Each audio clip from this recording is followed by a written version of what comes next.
It's been about 17 years since the release of the original Saints Row. With 5 main entries, 2 spin-offs, and 3 games that never even made it to market, the series has seen its ups and downs. This was once a series that was punching its weight in the open world genre. It's now fallen from grace, and will probably be stuck in the shadow of Rockstar's Grand Theft Auto series, or seen as a shell of what it once was. I won't be focusing on behind the scenes issues, but instead on the games. Playing all 5 mainline entries, 6 if you count Gat out of Hell, I just want to see how the series overcame the odds stacked against it and where the downfall of Saints Row really started. Listen up, people. I got some serious shit to discuss. Before we get into any spoilers about the main story, there will be a number somewhere on screen saying when those have ended, and while I have your attention, if you'd like to subscribe, like, or interact in any way, it's really a big help and I'd really appreciate it. Thank you. We are dropped right into the story with a massive turf war between the Rollers, the Los Carnales, and the Vice Kings. This immediately gets way out of hand way too fast. The character we just created is already murdered right before our eye. Oh, never mind. Here we meet the leader of the Third String Saints, Julius, and his right-hand man, Troy. They ended up saving us and dropping us a little nugget, and asked us to come see them when we are ready to take over the city. We head over to the church and get canonized, but instead of us getting our ass beat, we absolutely beat the shit out of everybody. We are led into the gang and get sent with Troy to start cleaning up the row. After buying a piece and mowing down groups of Vice Kings, we head to Forgive and Forget, which we will talk about later, and drop Troy at Freckle Bitches when we get a call to do our first activity. We meet up with Will, a pimp who has a surprising lack of... I can't say hoes, so let's just say talent. Yeah, I didn't think so. We have to go and kill other pimps and steal their talent. But there is very specific wording. The talent are being controlled by abusive pimps, so it makes the whole human trafficking thing a lot better, right? Now, we do our first stronghold and take down a local Los Carnales hideout. We have to chase down the lieutenant. We chase him down the beach, and then we get a call asking us to go back to the church, where we pick up Troy and Julius, and we take out even more Los Carnales, Rollers, and Vice Kings. We lose the cops, then head back to the church where we have a meeting dividing the gangs between 3 upper-level members, with Lynn being in charge of the Rollers, Johnny being in charge of the Vice Kings, Bullets still kill motherfuckers, right? and Dex being in charge of the Los Carnales. The Carnales. What? Rio Grande River. Jesus. What the fuck? After getting respect, which is really fucking annoying, it's up to us to choose who to go after, and I picked the Los Carnales. It's not the Los Carnales. Jesus, what's wrong with you? You wanna be with me? Los Carnales are the original gang that took over in Stillwater, and possibly one of the most powerful, especially when it comes to cartel connections with the Colombians. The first thing we need to do is shut down a couple of their drug labs, which is easy enough. But after taking some lady hostage and breaking every bone in our body, we meet back up with Dex and Troy, who is weirdly knowledgeable about the police, but I'm sure it's fine. We have to head to the factory district to steal a truck from the Carnales. Troy is able to hotwire it, and we have to escort it back to the row. After we deliver it, we meet the Lopez brothers, Hector and Angelo, their enforcer Victor, Angelo's female friend Luz, and the head of the Colombian cartel, Orejuela. They think that the shipment we stole was just someone skimming off the top, but then they get a phone call about the Saints being the one that stole the shipment. We meet back up with Dex when the Carnales attack the row with Victor and Angelo leading the charge. You gotta be fucking kidding me. We head out and clean up everyone who dared step foot on our turf. It's pretty easy. Wait, they have fucking rocket launchers? You've gotta be kidding me. Anyways, we killed them all, so we go to the Fox Drive weapons plant, where we kill people on our way, plant enough bombs to level the tri-state area, and just leave. Now, using the truck we stole from the Carnales, we ambush them again and take down one of their largest strongholds near the pier. We fade back to Hector and Manuel, where Manuel has some legitimate concerns, but Hector brushes this off and pretends like it's nothing. Here we see Angelo being an abusive piece of shit, but Hector diffuses the situation and Manuel, let's just say he's being a little sarcastic. We head back to Friendly Fire.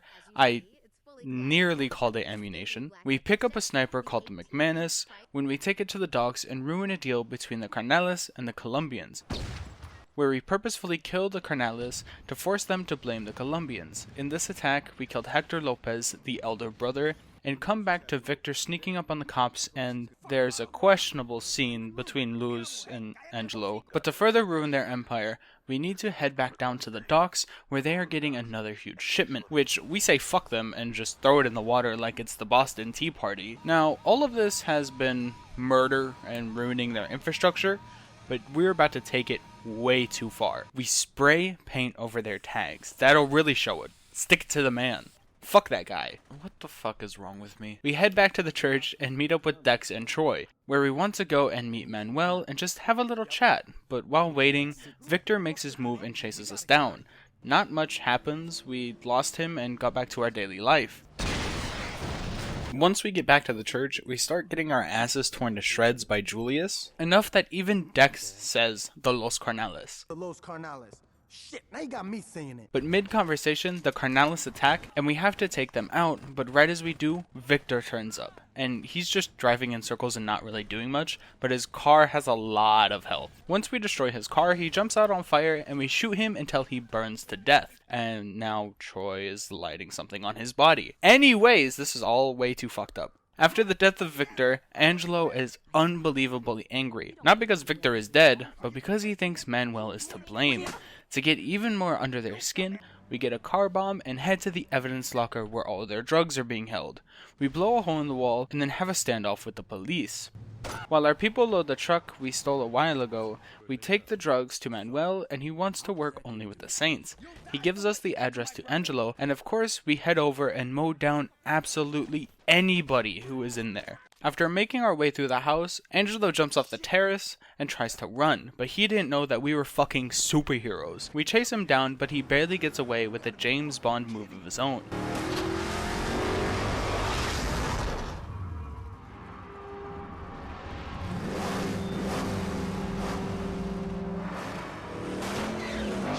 We are now on the home stretch. We go to the Charlestown warehouse, where again, we commit mass murder. Then we head over to one more drug lab and take it out. This basically sends Angelo over the edge, and he tries to run in a private jet, but it doesn't go so well. Not bad, man. We gotta do a lot more damage than that. Holy shit. This is the end of the Carnales in Stillwater, but Luz is still here and keeps asking where she is meant to go now.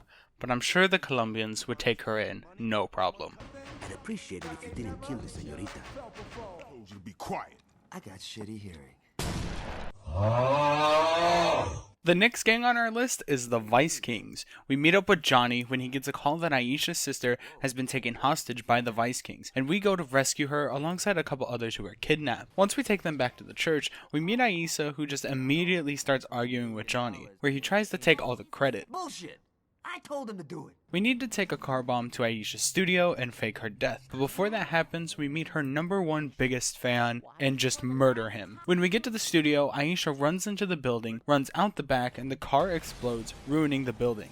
After a stronghold, we meet up with Johnny and Aisha, where he wants us to obliterate Vice King patrols just to get to Tanya, the person behind the kidnappings. We raid a brothel, which I'm not sure how much I can show, just to not have Tanya there. But here, we meet Benjamin King, Warren, Tanya, and Tony. King wants to release a memorial box set for Aisha to try and get some of the money back that they had lost. When Tanya comes in and tells King about what happened in Prawn Court, Warren goes fucking ballistic. How the fuck you think it happened? But King just sends men to try and take back what was theirs. We just blast them down and head back to the church, where we see Johnny having an orgasm over guns. Ooh, yeah. And we go to an abandoned police station filled with Vice Kings, where we kill just absolutely everyone. But we get caught in the end with Tanya and Tony, where he lets it loose that the Vice Kings have the police on their payroll. And he shoots Johnny in the knee.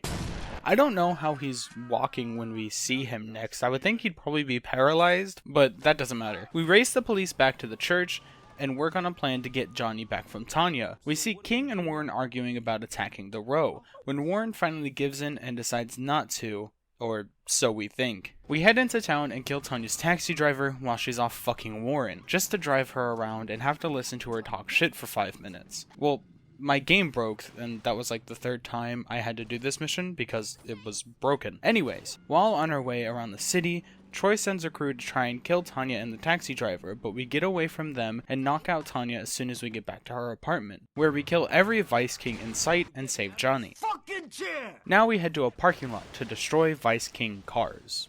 Why?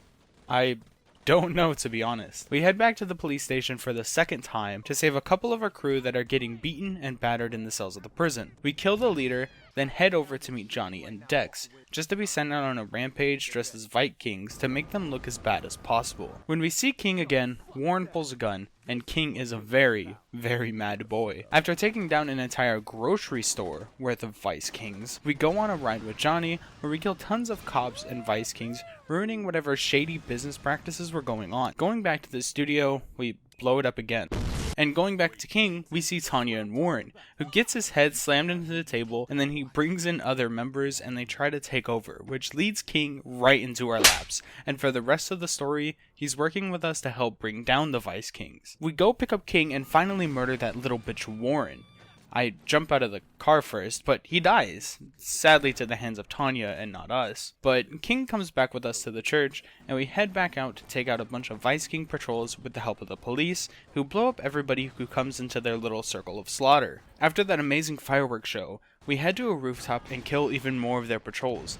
Meeting back up with King and Johnny, we head back to downtown to pick up Stefan, Tanya's stylist? Or hairdresser? Or jeweler? Fuck it, I don't remember, I hate this mission. We dangle him out of the car until he gives us the code to the elevator, which the first time I die, and it's such a fucking long drive. Anyways, we get it no matter what, and head straight to Tanya's penthouse where we kill not only every Vice King in the way, but her death comes straight from King and Johnny blasting her. But that's not how she dies. Oh no, she falls from the penthouse and down onto King's car, where King gives us the keys. Why the fuck? I don't know. But never mind. Tanya's dead, Warren's dead, King's leaving town, Johnny got to kill people, everybody's happy. Swear to God! For the final gang we have to take down, we have the Rollers. We start off by meeting Lynn, who has us go and steal an entire shipment of cars before they reach the Rollers, so that we can give them a little surprise that we will see a little bit later. And by later, I mean now. We head to the nightclub where we meet Lynn and Troy, and we head to race some of the Rollers that have our special cars. Troy hurls insults at the Rollers until they get their feelings hurt and they hit the nos so hard that they just explode. After the childish shit we just saw, we meet Lynn in a tea restaurant, Fucking asshole. where she has us go and shoot up a garage belonging to Donnie, so that she can fake his rescue and get it in with Price. We chase her down, well, kind of, and let her get away. They head to Price's house. We stand outside a window after bringing Rollers right to their front lawn, just to listen to the conversation where Joseph just gets fucking cracked. They're planning to hit a convoy. This convoy is carrying parts the Rollers want for their cars, but since we stopped them from stealing the parts, they have to resort to stealing cars off the street, which again we go and stop by destroying cars, completely cutting off their line of parts. This is where Lynn is found out to be the imposter. I'm sorry. Anyways, she calls us while being held by the Rollers, and like the good little simps we are, we head straight over, and once we kick in the door, we are ambushed by tons of Rollers, who block us from getting to Lynn. When we get in the room, we get decked like Glenn from The Walking Dead, and end up in the back of Lynn's car, when Price shoots us both and pushes us into the ocean. Donnie runs off because he's pissed. I mean, rightfully so. Lynn helps us get out, but sadly, only we got out. And after we kill Price, we learn from Julius that her body was found the next morning. Baby Price is so upset that he sends an entire fleet of Rollers to try and take down the Saints. But with Julius, we level our sneak to 100 and just drive up behind them and blow them up. Now we have to go and take out 2 strongholds back to back. The first of which is just us sitting there killing people until the time runs out. The next being where we raid a garage and blow up their cars, and that's about it. Next, we have to raid an apartment complex and kill a bunch of jurors in an upcoming case against the Rollers, who are being protected by the Rollers and police. Now, we are going to raid Price's house and steal his car so that he can't run like he did last time.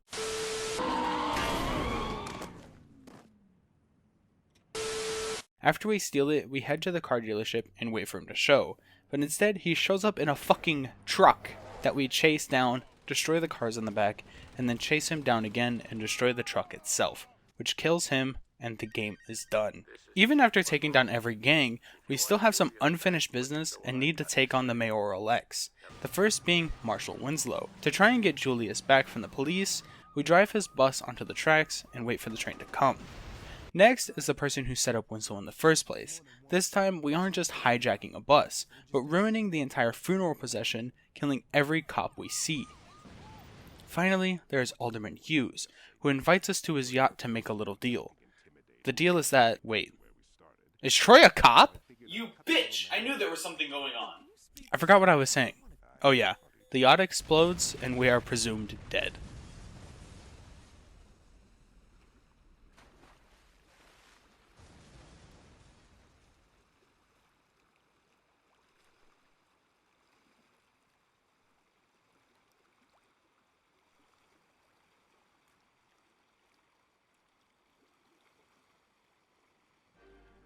If you don't know, Saints Row is a long-running open-world franchise known for its over-the-top gameplay, characters, and activities, and this game did not disappoint whatsoever. There is so much to talk about, but I think the best place to start is the story. The story itself isn't really anything special even for 2006, but that's not necessarily a bad thing. Its basic premise is that you're a member of the 3rd Street Saints, and you want to take over the city of Stillwater by battling all the other gangs. That's something we've heard of for years. A low-level thug becoming an almighty god.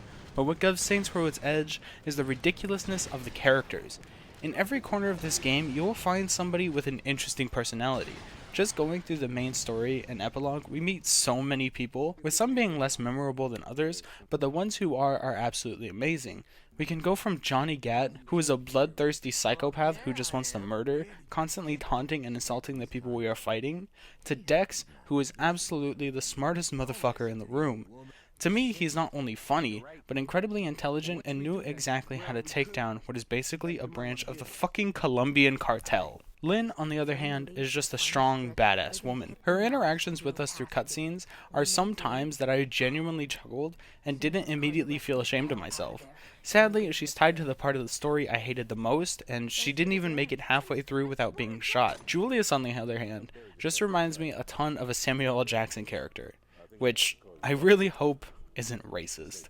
But he's just a good leader and knows what to say to push others, and to have me rallying behind him even though I just met the man. Then the so-called villains of the stories, even though we are murdering thousands of people, are also just as interesting.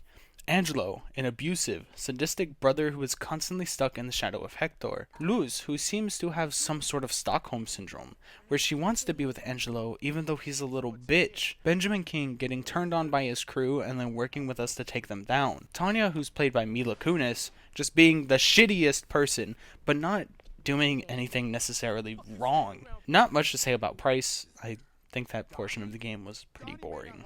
Which leads us into the main storylines where we are taking on the Rollers. This is the one that made me want to put down the game altogether, to just delete the footage. Okay, not really. But it definitely was the part that made me want to set down the controller and do something else. Not only is it just a bunch of car missions and strongholds, but all characters besides Lynn just don't leave a lasting mark like Angelo or Warren. One of the first missions is just a race, where you're not even really racing, but instead staying close enough so that Troy can hurl insults at the others so that they kill themselves. In the very first mission, we steal a truck and just have a long drive where we have to try and not die to the hands of the people we stole it from. Then there is the mission where we shoot up Donnie's shop and chase him and Lynn across town, staying within range. Just for the game to let them escape anyways. She can't even fucking drive. I don't know what she was doing, but it just dragged out the mission for way too long. The rest of the missions are just racing the Rollers from place to place so that we can destroy something first or to stop them from destroying it. This felt very tedious and not as compelling as other parts of the game. It also seemed like there were so many strongholds comparative to actual good missions. But one good thing I can give this branch is that the strongholds were varied just the tiniest bit. Of course, we were still just murdering people, but there are two we haven't seen from any other stronghold. One where we destroy an entire garage's worth of cars. I actually had a lot of fun with this one. And one where we just have to hold down an area for 3 minutes, which was much less fun. I really ended up spinning on circles on top of this car, and even resorted to shooting random people and cops to spice it up a little. I legitimately think I could count the amount of Rollers I killed on 2 hands.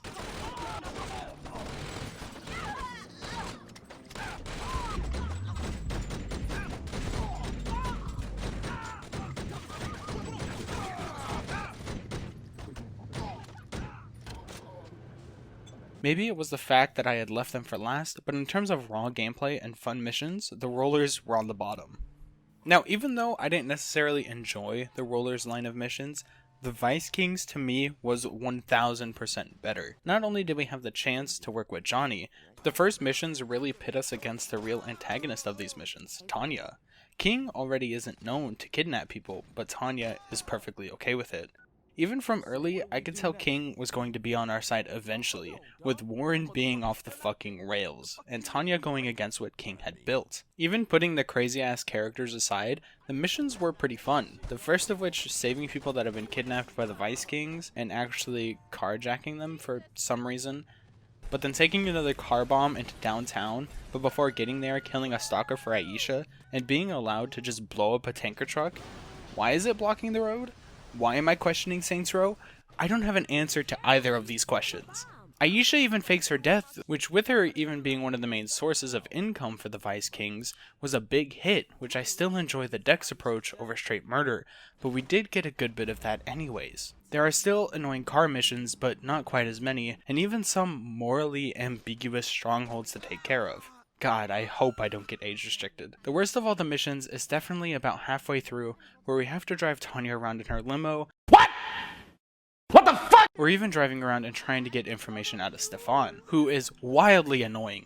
I know he's meant to be, but he's also as strong as a plastic bag, so he takes damage from everything. The best mission by far is where we get 3 different chances to watch the police do all the hard work. Destruction makes me happy.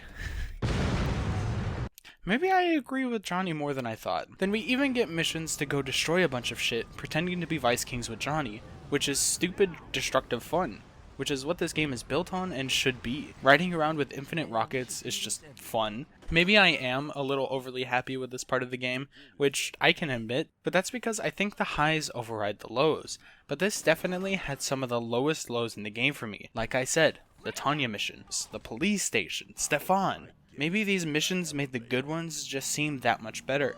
It's often that one mission can ruin my enjoyment of a game completely, and these don't. So either they're not really that bad, or the others are just really good. I have zero idea. Just like I have no idea what the Carnales are saying half the time, because I don't know Spanish. And then the subtitles just saying fucking Spanish. I know that I should just know Spanish, and I understood about half of what they were saying, but I'm just thinking of games that have full stories and other more complicated languages having amazing localization. I'm looking at different posts online, and people are saying it's meant to be a joke, and maybe it is? I guess if it continues into the other games, it might be meant to be that way. But other than that, the only real issue I had with this part of the story, and that is the mission where we were meant to meet the Colombians for the first time. The chase afterwards seems absolutely unfair. When I started the mission, I didn't know there was going to be a chase, for the car they're driving is 100 times stronger and faster than anything I could have used up to this point. But just being launched into the water finished the mission for me. Other than that, Dex is absolutely my favorite person to work alongside. Like I said earlier, he is honestly probably the smartest in knowing how to actually take out an entire gang. Instead of Johnny's approach of just killing everyone, we go through slowly breaking them down. A drug lab here, a botch deal here. All of this really builds up and can definitely ruin a gang's involvement in a major city. The missions themselves are also pretty fun. The Carnales campaign has the only sniping mission in the game, and probably the most interesting stronghold in the Trojan Horse mission. Even driving around in a bulldozer, pushing shit into the water, and watching cars explode when I backed into them was incredibly fun. We did go and tag a bunch of walls. I don't know what that's supposed to do, but I guess it did build up enough to the point of Victor attacking us at the church, so yeah. I was trying to transition smoothly into talking about the Lopez brothers and everyone else, but Angelo and Hector are 2 completely different people.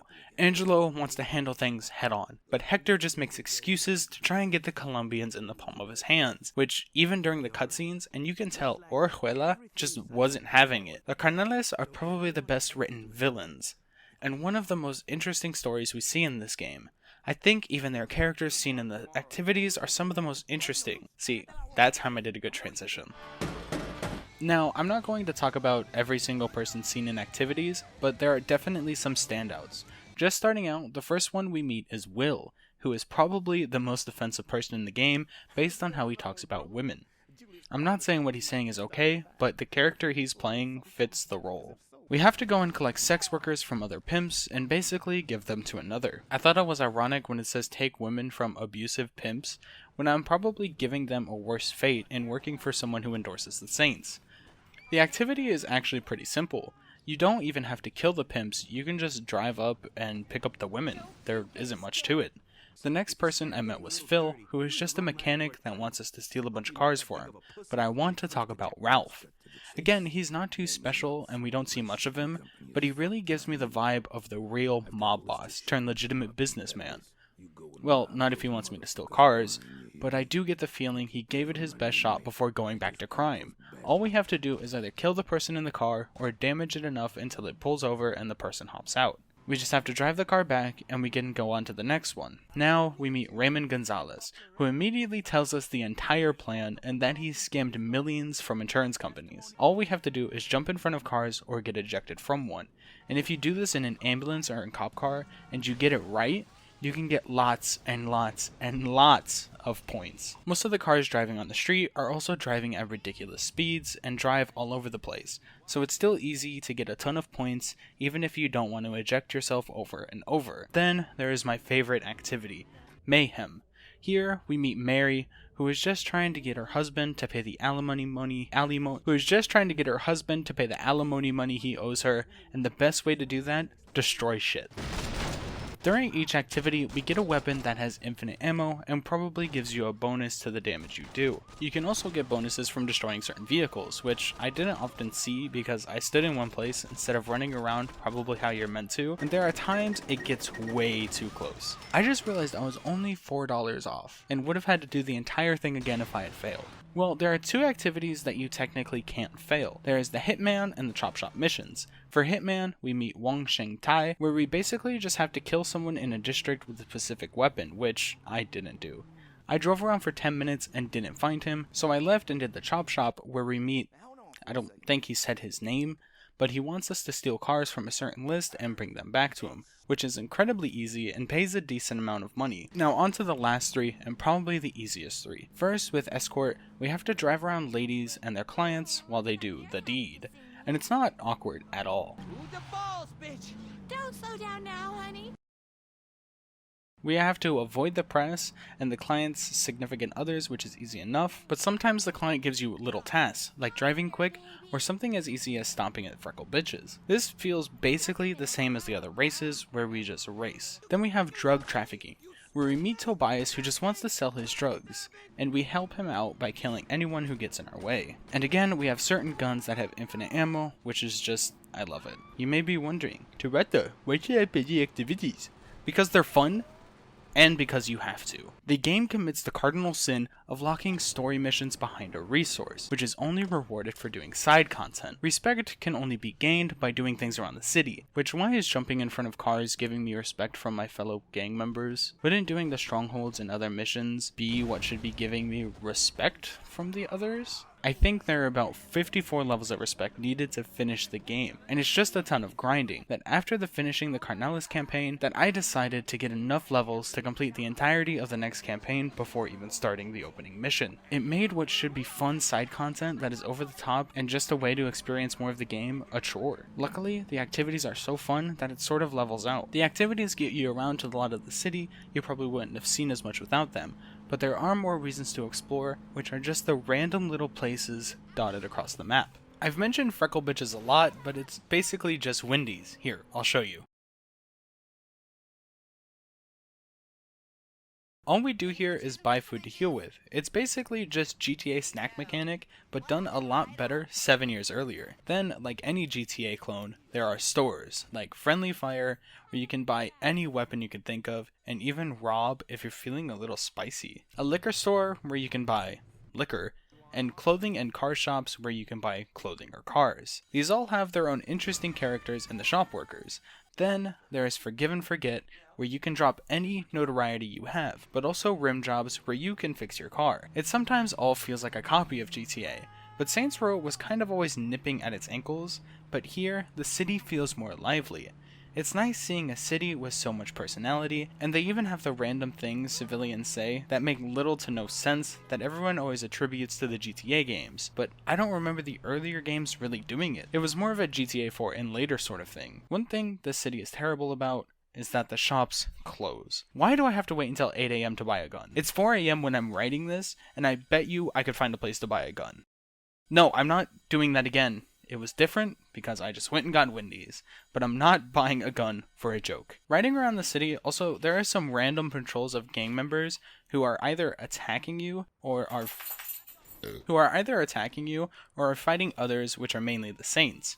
If you see a Saints patrol, they will interact with you, and it's really cool to see, especially in an early Xbox 360 game. And also, while talking about this being an early game in the life cycle, it doesn't look too bad, even by today's standard. There are some weird texture issues, like this one where the floor of the friendly fire would disappear until I came closer, but that could just be a way to save memory and processing power for the world, instead of the small stores being loaded all of the time. This is also partly due to wanting to load the rest of the map quicker, especially when it comes to the different districts you can explore. Every time you cross a bridge, you're in a majorly different place. Chilling out with the Saints, you're much closer to the slums, where the buildings look run down, there's more graffiti scattered all around the place, and it overall looks like it's falling apart. When you move to the south end of the map, you reach the factories and the docks, where there are a lot of people, construction equipment, and warehouses. Then you go west of the row and you meet Chinatown, which still isn't the nicest part of town, with lots of nice storefronts, and it's only really old and riddled with street art when you go into the alleys or the sides of buildings. When you cross the bridges, you reach the city, the nicest part of the map, where it's obvious most of the money is going from whatever government lets these gang wars happen. The buildings are well kept up, except for the ones that we blew up, and there's even a suburb where the wealthier of Stillwater live. I know that's how most cities are in real life, but in such an old game, I didn't expect it going into it. Maybe I should have thought higher of games from previous years, but I can tell roughly where I am by architecture and just the textures in general. Not only do the graphics age pretty well, I think the controls age a lot better than I have expected. The controls are pretty simple and pretty easy to understand. You drive with A and X, shoot with RT and LT, either the bumpers or the triggers on PlayStation, I don't know, they like to change it a lot. Whether you're on your feet or in a car, you switch weapons with B, and it brings up a weapon wheel. You sprint with RB, you can use the D-pad to change the radio, and even if you don't like these defaults, you can change them. And I feel like there's more choice than I had seen when it comes to control schemes in other big games at the time. I think the cars actually tend to drive better than something kind of like GTA 4, where everything controls like a boat. And with the addition of a handbrake that is actually reliable enough to use to turn, it makes it a lot easier to drive around Stillwater versus Liberty City. But the GTA comparisons will come back even more when it comes to Saints Row 2, so I'll leave it alone for now. It actually doesn't play too bad either. Like I said, the cars drive pretty well, and walking doesn't feel the worst either. It definitely shows its age, but it's still precise enough to do basic things. The shooting, on the other hand, feels old. If you have a gun, there is always a crosshair on the screen, and there is no way to precisely aim unless you're using a sniper rifle. The melee combat is really simple too, where you just spam the 2 triggers until everybody dies. It's not very complex, which I think works in its favor in terms of some games that have complicated gameplay loops and control schemes. They tend not to age the best, and I think this did a pretty good job of aging, especially after 17 years. Overall, I think it's an amazing start, and of course has numerous things it can build off of and make better when it comes to a sequel. There are points, especially in the last 33% of my playthrough, where I wanted to put down the controller and do something else, which is something a game should never make you feel. After all, they are designed to keep your attention as long as possible. But the other 66% to me was incredibly enjoyable, and even though I felt kind of stupid every time I chuckled, it's a good change of pace from the games I've played recently, which are just overly serious. I would give my own experience a 6 to 7 out of 10, with the only major issues being the last 33% and the respect mechanic. I only paid $1.50 when it was on sale, and I would have paid a whole lot more. I think it was probably one of the best early Xbox 360 games you could get at the time. I don't want to talk about price too much because it is subjective, and because I think it's worth at least $30 when it comes to time you can put in and enjoyability, some people won't. With my opinion in mind, it's always a big point of contention on if a game is worth its money. With my opinion in mind, it is always a big point of contention on if a game is worth the money. I do think if you have the chance and are just looking for dumb fun, it's a solid recommendation, and will probably sink its teeth into you enough for you to play the following games, especially the next game in the series, Saints Row 2. Saints Row 2 was released only 2 years after the original, and what better way to start than with the story. We start in the Stillwater Penitentiary, where we have woken up 5 years after being blown up on a boat at the end of the first game. Once out of our coma, we meet Carlos, who got himself shanked just so he could see us. He helps us break our way out of prison, where we kill hundreds of police and escape on a boat that has absolute horrible frame rate. But we make it out and we end up on shore just outside of what used to be the Row, but is now a high-end city created by Altor. We want to meet up with the other Saints, but most, if not all, have vanished and there are no Saints anymore. We head to Sloppy Seconds so that we can change out of our very obvious clothing, but now we are a little more inconspicuous. Then we head to TNA, where we hear about a certain someone's court hearing, and that certain someone is Johnny Gat. We smash some dickhead in the face with a beer bottle,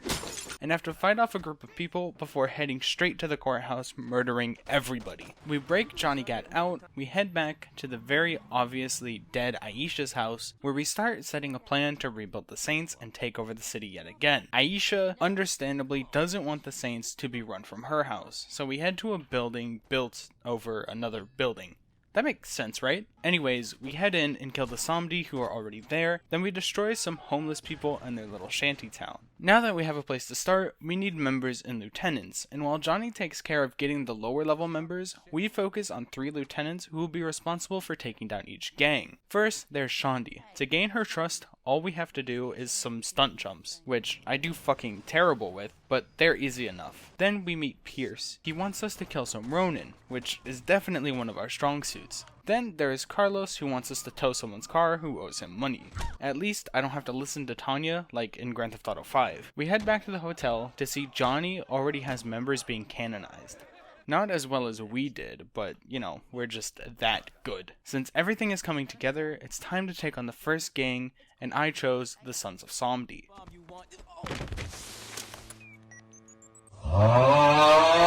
While sitting on the stairs of our beautiful home, Shaundi comes up to us and offers us a light bulb or a face shredder. Oh, it's drugs. Oh, I'm stupid. It's kind of ironic though. This is product sold by the Sons of Somdi, and of course, we have to go kill their dealers around the college campus and get some of the product for ourselves. After killing the 2 groups, we chase down Mark Gabby, who makes the Sons tons of their money, where we pick up even more Loa dust. We head back to Shaundi, then we meet with another dealer, Veteran Child, the enforcer, Mr. Sunshine, and the leader, the General. Once back with Shaundi, she sends us back to prison that we just broke out of to break out a drug scientist. But to break in, we need a bomb, and who better to get than Samson?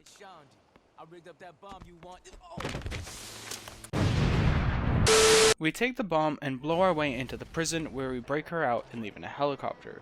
Once we are back, we meet her boyfriend, who's the polar opposite, Toby. We head back to Shaundi and meet Laura, who already has the formula ready and gives the recipe to Shaundi, who finally tells us that she dated a guy from the Sons who was a dealer and knew about their farms. Toby flies us over the farm, where we just blow everything up because, you know, Saints Row. The Sons hear about their farm being destroyed, and the first person they go to is Veteran Child, Shaundi's ex-boyfriend, and he lets it loose that he told Shaundi about the farm when he was high. This leads to us taking down a trailer park full of Somdi, a couple of their drug labs, and shooting up a university again to stop the Somdi from recruiting new members. When we get back to the hideout, we find Veteran Child taking Shaundi hostage. We chase him down where he's using her as a human shield, and we have to use flashbangs to get him away so we can kill him. We then head to a house party where Shaundi is talking about her other ex, where we break away while she does drugs to take down even more drug labs in Shivington. We kill basically everyone, and we chase down the lead technician when we see Mr. Sunshine and the General appreciating our work. While just walking down the street, we are jumped by Somdi and taken into their limo, where we personally meet the General and Mr. Sunshine. I don't care how fucked up your face is. Now, we have one of the most badass scenes where we take on the Somdis just fucking zooted out of our minds.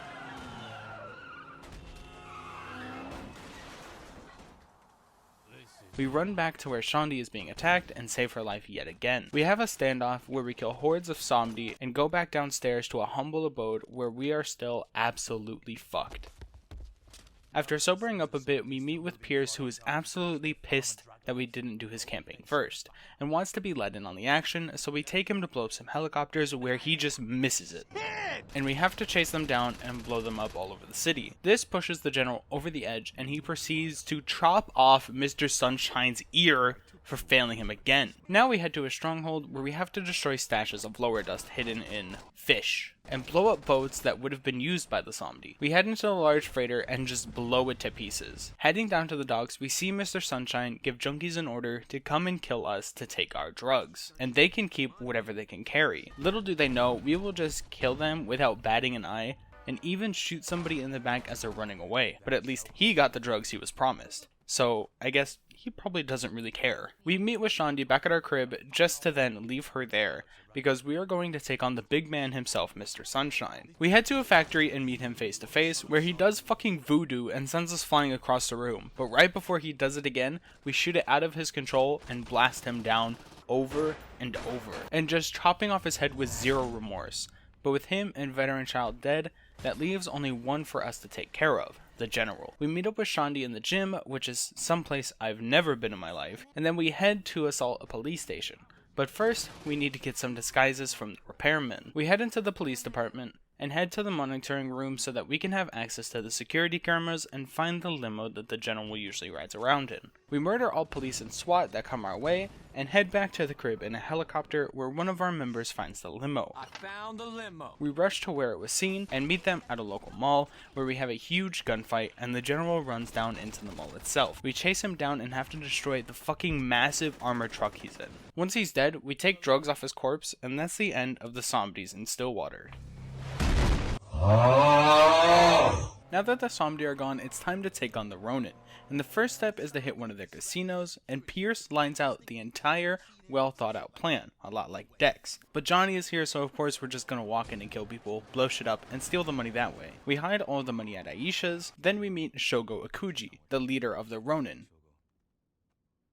Shogo is mad that we stole their money, but what's the point of having all this illegal money if we can't use it? We run around town and we launder the money by buying a gun and a car. We fade back to Shogo to see him telling his father about how he's a little bitch and can't do anything right. He sends Junichi to get a group together to try and take out the Saints. While they're doing that, we go to the All-Tor Science Museum, kill every Ronin in our way, and shut down the servers running their porn operations. We head to another stronghold, well, not before doing some street art, where there's a party where the Ronin are getting a little too handsy with the talent. We go and take out every Ronin in sight, and behind closed door... Ow. Well, we head to the roof and take out the reinforcements. Then we head back to Aisha's, where Johnny brings in a Ronin who has been caught roaming on our turf. He brings him in and doesn't even try to get good information out of him, but just shoots him. But we learn about Shogo's father, Kazuo Okuji. Kazuo Okuji.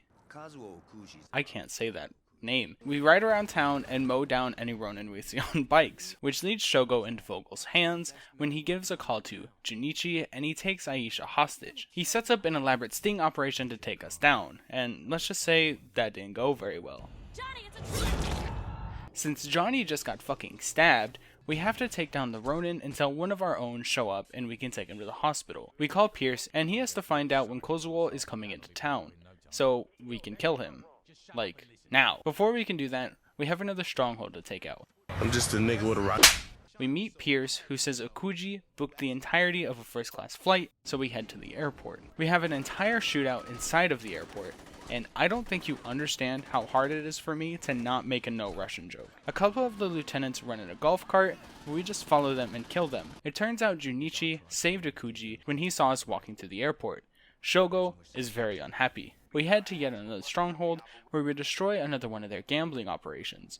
We meet back with Pierce, who keeps trying to take over Gat's place, which is kind of getting annoying. We get a phone call telling us about where Junichi is, and we head straight over, where we are faced with a sword battle between us and the Ronin. We take out the Ronin, then take on Junichi, who is so open in the way that he fights that we're just able to counter everything and slash him over and over. Akuji learns of his death and absolutely roasts the fuck out of his son. It's worse than you could ever imagine. We then head to the hospital. What the fuck? When the Ronin attack and we have to get out of there. We fight through tons of Ronin pushing Gat around just to have to turn around and head straight back up to the roof, where we take a helicopter and fly Gat back to the hideout. This shows Akuji meeting with Vogel. When Akuji just says fuck you to the voodoo chair motherfucker, this leads Vogel straight to us, where he offers his life in return for information on where the Ronin lay their heads. We head to the hotel and kill everyone inside, and plant enough bombs to level the tri-state area. We parachute out of the hotel as it's exploding, and fade back to Akuji, who is just sad at this point. We head to a funeral for Aisha. The Ronin show up, and Johnny just isn't having it. Of course, Shogo has no honor or respect, so we just have to mow down everyone in sight when he tries to run. We chase him down and finally bury him alive, which, to be honest, he deserved. We come back to see Ush and Johnny shooting everything in sight when we meet Mr. Wong, who lets us know Shogo killed his dog, Not joke about Sadie. and he's happy that he's dead. While talking about finishing the battle, the Ronin attack and we kill them all, like always, and we try to take out Akuji, but he runs off. He doesn't come back and attacks us. No, he attacks Wong while him and his community are celebrating, which is almost as much of a bitch move as attacking during a funeral. Well, now I'm really happy this guy's just fucking dead. Now here's a nice change of pace. We start off with Carlos and we meet Mero. He wants us to work together, but we have to fight off the cops and escape before we can negotiate a deal. Once at their hideout, we see Donnie? Anyways, we meet Jessica, Mero's girlfriend, and Matt, the guitarist for the Feed Dogs and the tattoo artist for the Brotherhood. Mero offers us 20% and we are pissed. And now we have beef with the only remaining gang in Stillwater. It was fun while it lasted. We take him hostage and force him to plant explosives on their trucks, which the last one just doesn't work, and we are chased down by a literal ticking time bomb. Mero is not at all happy that this happened and picks up Donnie by his neck and throws him to the ground. We then head to a stronghold where we take out the Brotherhood, who have taken solace in the college apartments not too far from where the zombies sold their Loa dust. But after taking out the apartments, we have to kill Heisenberg and, well, now Better Call Saul will never happen. We head to the metro where we meet Carlos, who has literally no information. So instead of doing something normal, maybe like raiding a safe house or spying on people, maybe interrogating someone, we do none of those things and go buy a Geiger counter and boat over to the nuclear power plant where we steal nuclear waste and fucking tattoo Mero's face with it. While waiting on the side of the street, we get flashed. Then we get a call from Jessica, where she is having Carlos dragged by his feet behind a truck. We don't know this, of course, so we go beat up Donnie, who tells us where Mero is taking Carlos. We stop the truck and suddenly have to say goodbye to Carlos. What is it with Saints Row and the third gang I take down always having the lieutenant die? First Lynn, and now Carlos? Who's it gonna be next? No, really, I don't know. I don't remember the story of 3 or 4, and I haven't played the new one yet. Oh, while I was talking, we took out a convoy of Brotherhood and ruined another one of their deals. I stole a tow truck in honor of Carlos and headed back to the hideout, just to see Shaundi playing hacky sack when Jessica almost hits her and walks into the bank with a suitcase full of money. We head to the bank and take Jessica hostage, where we make her turn off the alarm, then shove her in the trunk of her own car and leave her to be crushed by Mero during his monster truck show. We come out of nowhere and watch as he opens the trunk to find her dead and her teeth in between the tread on his tires. I am feeling remorseful and need to repent. Oh wait, I'm just mad because I didn't learn anything about the shipment. So to try our best, we grab a firework truck and head over to where the Feed Dogs are playing a show tonight. We stop the show and get information out of Matt, fry his hand, which basically forces him to retire. Mero's shipment is coming by boat, but before we take it down, we have to ruin some of the protection rackets by killing the members and hurting the business owners who pay them. But that means it's time for the juicy bit. First, we have to kill a ton of Brotherhood that are running around causing havoc. After this little incident, Mero meets up with Vogel and forces Vogel to call Troy and let a bunch of his men out of prison. And of course, we can't let this happen, so we destroy the buses and boats that they're leaving on. Mero heads back to Vogel, where he is livid. Vogel turns against Mero and his security team escort him out of the building. Ultor has seized the boat in return for letting out the prisoners. So we head over to the arcade and meet Shaundi, where we play skee-ball. And we learn about the shipment from Shaundi. Or Pierce told Shaundi. No, I think Shaundi knew it first. We grab a helicopter and fly out to the boat, where we take out the Ultor on board. Then we fight off waves and waves of Brotherhood that come to try and take it back. Once done there, we head back to the hideout and finally head to take down Mero. His gun is invisible. Anyways, we head down to the docks and find him on one of the roofs with a minigun. Let that sink in. He has a minigun. And we just take him head on. If that doesn't make you afraid of the Saints, I don't know what should. We have a little scuffle where we get dragged to the bottom of the building, and he gets a tattoo needle stuck in his neck, but he's still able to get away, somehow. We head to the airport where we kill tons of Brotherhood, ruin their deal, wire us their money, and destroy their planes. Dex would be proud. This only leaves one last mission. We have to take on Miro and his friends while they're all driving trucks, while we are stuck on our feet. We kill him even though the odds are highly against us, and that's it. All the gangs of Stillwater are gone.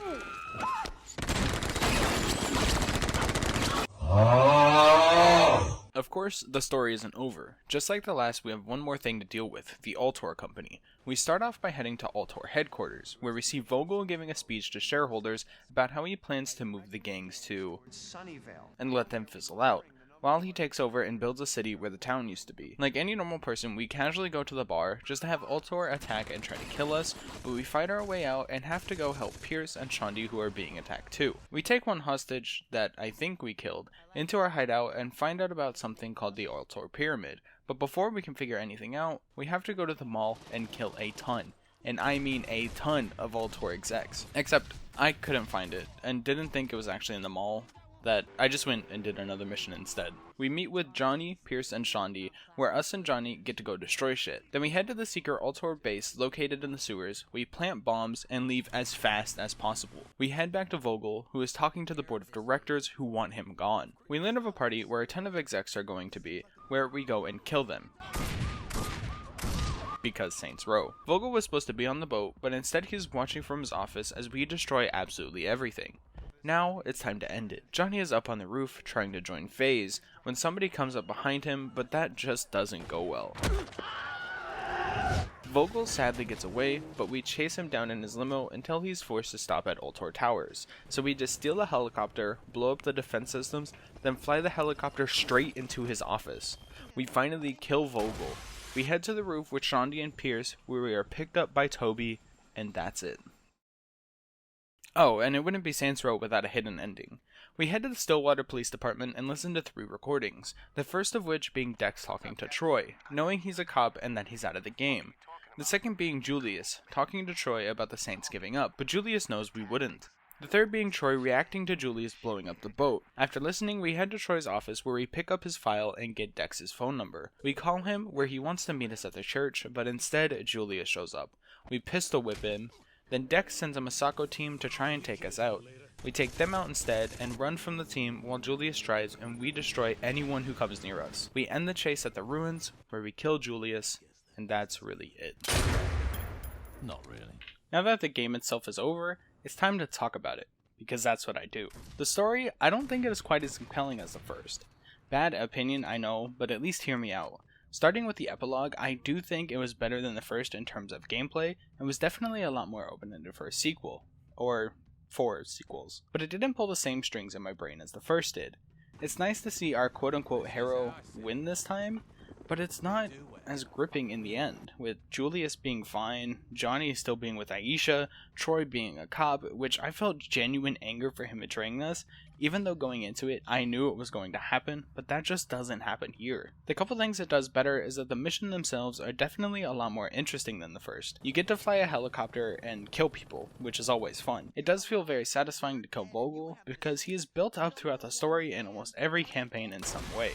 And for him to be the final boss, so to speak, doesn't make it more satisfying when now we own the city again, and it leaves it there, which could have been the end of the series, and it mostly wrapped up nice and neat, except for Dex and Julius, but they sold us out, so who really cares? I guess I do. But I don't care about the Somdi whatsoever. Mr. Sunshine was definitely my favorite character in this campaign, because he really was the most over-the-top stereotypical person there. The General is kind of how I felt with Price from the Rollers, because his character just isn't compelling to me. He's quite flat and doesn't do much in the way of actually trying to take us down, and that makes me think Mr. Sunshine should have been the actual final boss. And even at that, the final battle shouldn't have been us riding around the mall, but in that factory where we originally fought Sunshine, and his voodoo powers should have been buffed to the moon. Especially for someone who gets up like 50 Cent after 20 bullets to the chest. The mission structure overall was pretty run-of-the-mill Saints Row. Go here, destroy this thing, kill these people, pick up this thing, survive a horde of enemies, but I do like the prison break section where we have to break out Laura. And also, the helicopter mission was one of my favorite, which I usually don't like on-rail sections in video games, but for some reason that I can't quite put my finger on, Saints Row makes them enjoyable. Maybe it was the initial interaction between Pierce and us, which honestly made me wheeze laughing. Shit! Not because it was that funny, but because I'm an asthmatic. There's one mission that I really enjoyed, and that's the one right before the General's boss fight, where we have to break into the police station and gain access to the security cams. I think it was cool that we got disguises and just walked straight through the door. I don't understand how they immediately caught on to us, but nonetheless it was fun. I want to go back to talking about boss battles for a quick second, because I think Veteran Child is probably the most interesting gunfight in the game. We have to use flashbangs to get him to separate from Shandi enough so that we can kill him, which is a good concept that I think was done well, which is also something I can say about the Ronin cutscenes. I think these cutscenes are some of the best of the game, if not in the series. When Junichi takes Aisha hostage, that is one of the most badass scenes in the game when we see our character actually fight instead of a couple pew-pews here and there. I think that if Aisha would have kept her mouth shut, she would have been alive, and we could have still taken on the Ronin with the same outcome because Johnny was ready from the beginning. But Aisha basically gave her life to try and save Johnny's, which is a really nice change of pace when it comes to even us being incredibly selfish. Then at her funeral, the deflation from Johnny. Instead of him being so pumped up, chest out murderer, he was truly mourning and did not want to fight, which we all know what happened, but his body language showed he wanted to be left alone. Even the fight after the original gunfight, when Johnny shoves the man into the coffin, you see the genuine anger and how he wants the fight more than ever, especially when Shogo isn't fighting back enough, so it just makes Johnny even more upset.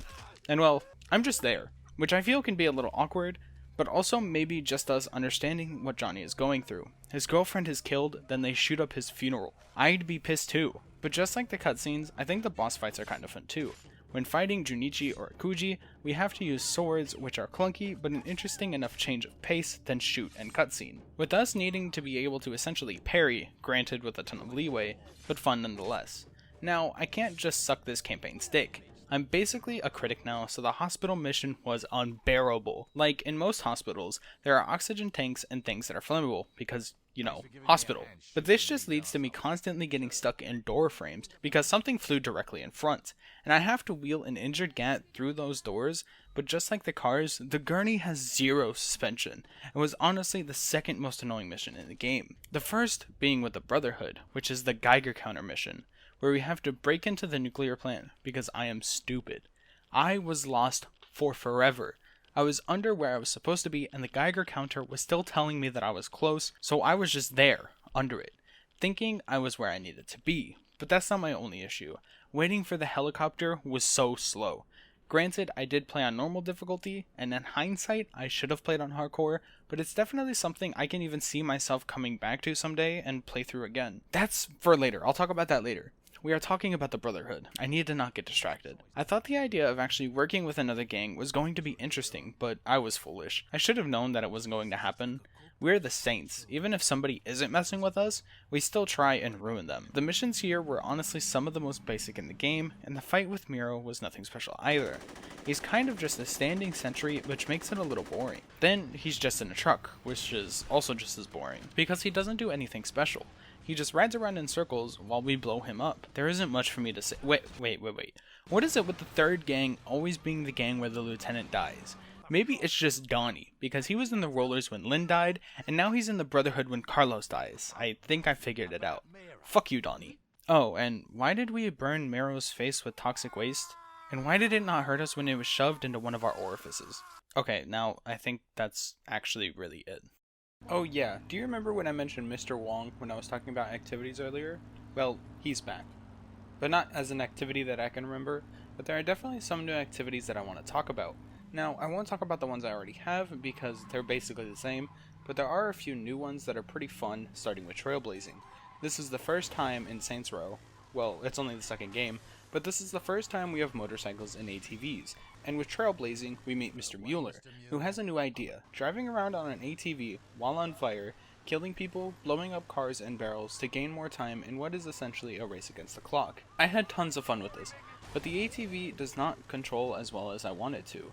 which when the game is asking for you to take very sharp corners and in small spaces, it isn't the best combination. Plus, if you know or have ever ridden one, they go over small obstacles incredibly well, and that just doesn't happen here. Then there's crowd control, where we meet Archibald Nice. He wants us to protect celebrities from rabid fans. All you really have to do is grab somebody as a human shield and throw them either into things, off things, or beat them up, which it is incredibly fun to see their bodies fly. There are less interesting things like Fight Club, where we meet some buff guy. We just have to survive and beat the shit out of tons of people. But once they're under a certain amount of health, we can do a finisher and end it right away. Then there is Fuzz, where we meet some casting assistant, who wants us to go around and just commit unspeakable acts of police brutality. Chainsaws, running people down, baseball bats, just ways to basically get away with murder. The police even help us, because we are dressed as police. All sorts of fucked up. Then we have Septic Avenger, where we meet a real estate agent, Javier, and he wants to sell more houses and overall drop the market value by spraying shit over everything. It's basically just another on-rails mission where we ride around in a truck spraying shit on stuff to make the prices go down. Then there's Heli Assault, where we meet Shondi, and all we have to do is make sure a van gets from place to place while we are in a helicopter flying around, destroying cars, and killing people who stand in our way. And as far as I can tell, everything returns from the first game, except this time the respect mechanic is nowhere near as bad as the first. The almighty respect mechanic. I can't stand it, but now it is actually bearable. Not only can you do activities and diversions, which I realize I didn't talk about, but now just doing things around the world gets you respect. Going on the wrong side of the street, riding on two wheels, near misses, killing gang members, it all gives you respect. And while it's not a massive amount, it adds up pretty quickly. And there are times you can gain almost a full level through a mission with just the sheer amount of murder and reckless driving. I did make sure to get over 60 levels of respect before even starting the game, but I don't think I would have been too hard on the system had that been in from the beginning. There wasn't anything game-breaking when talking about bugs, but it's definitely not... well, actually, it is incredibly funny. There was a lot of visual glitches where a coffin was spinning or a chair.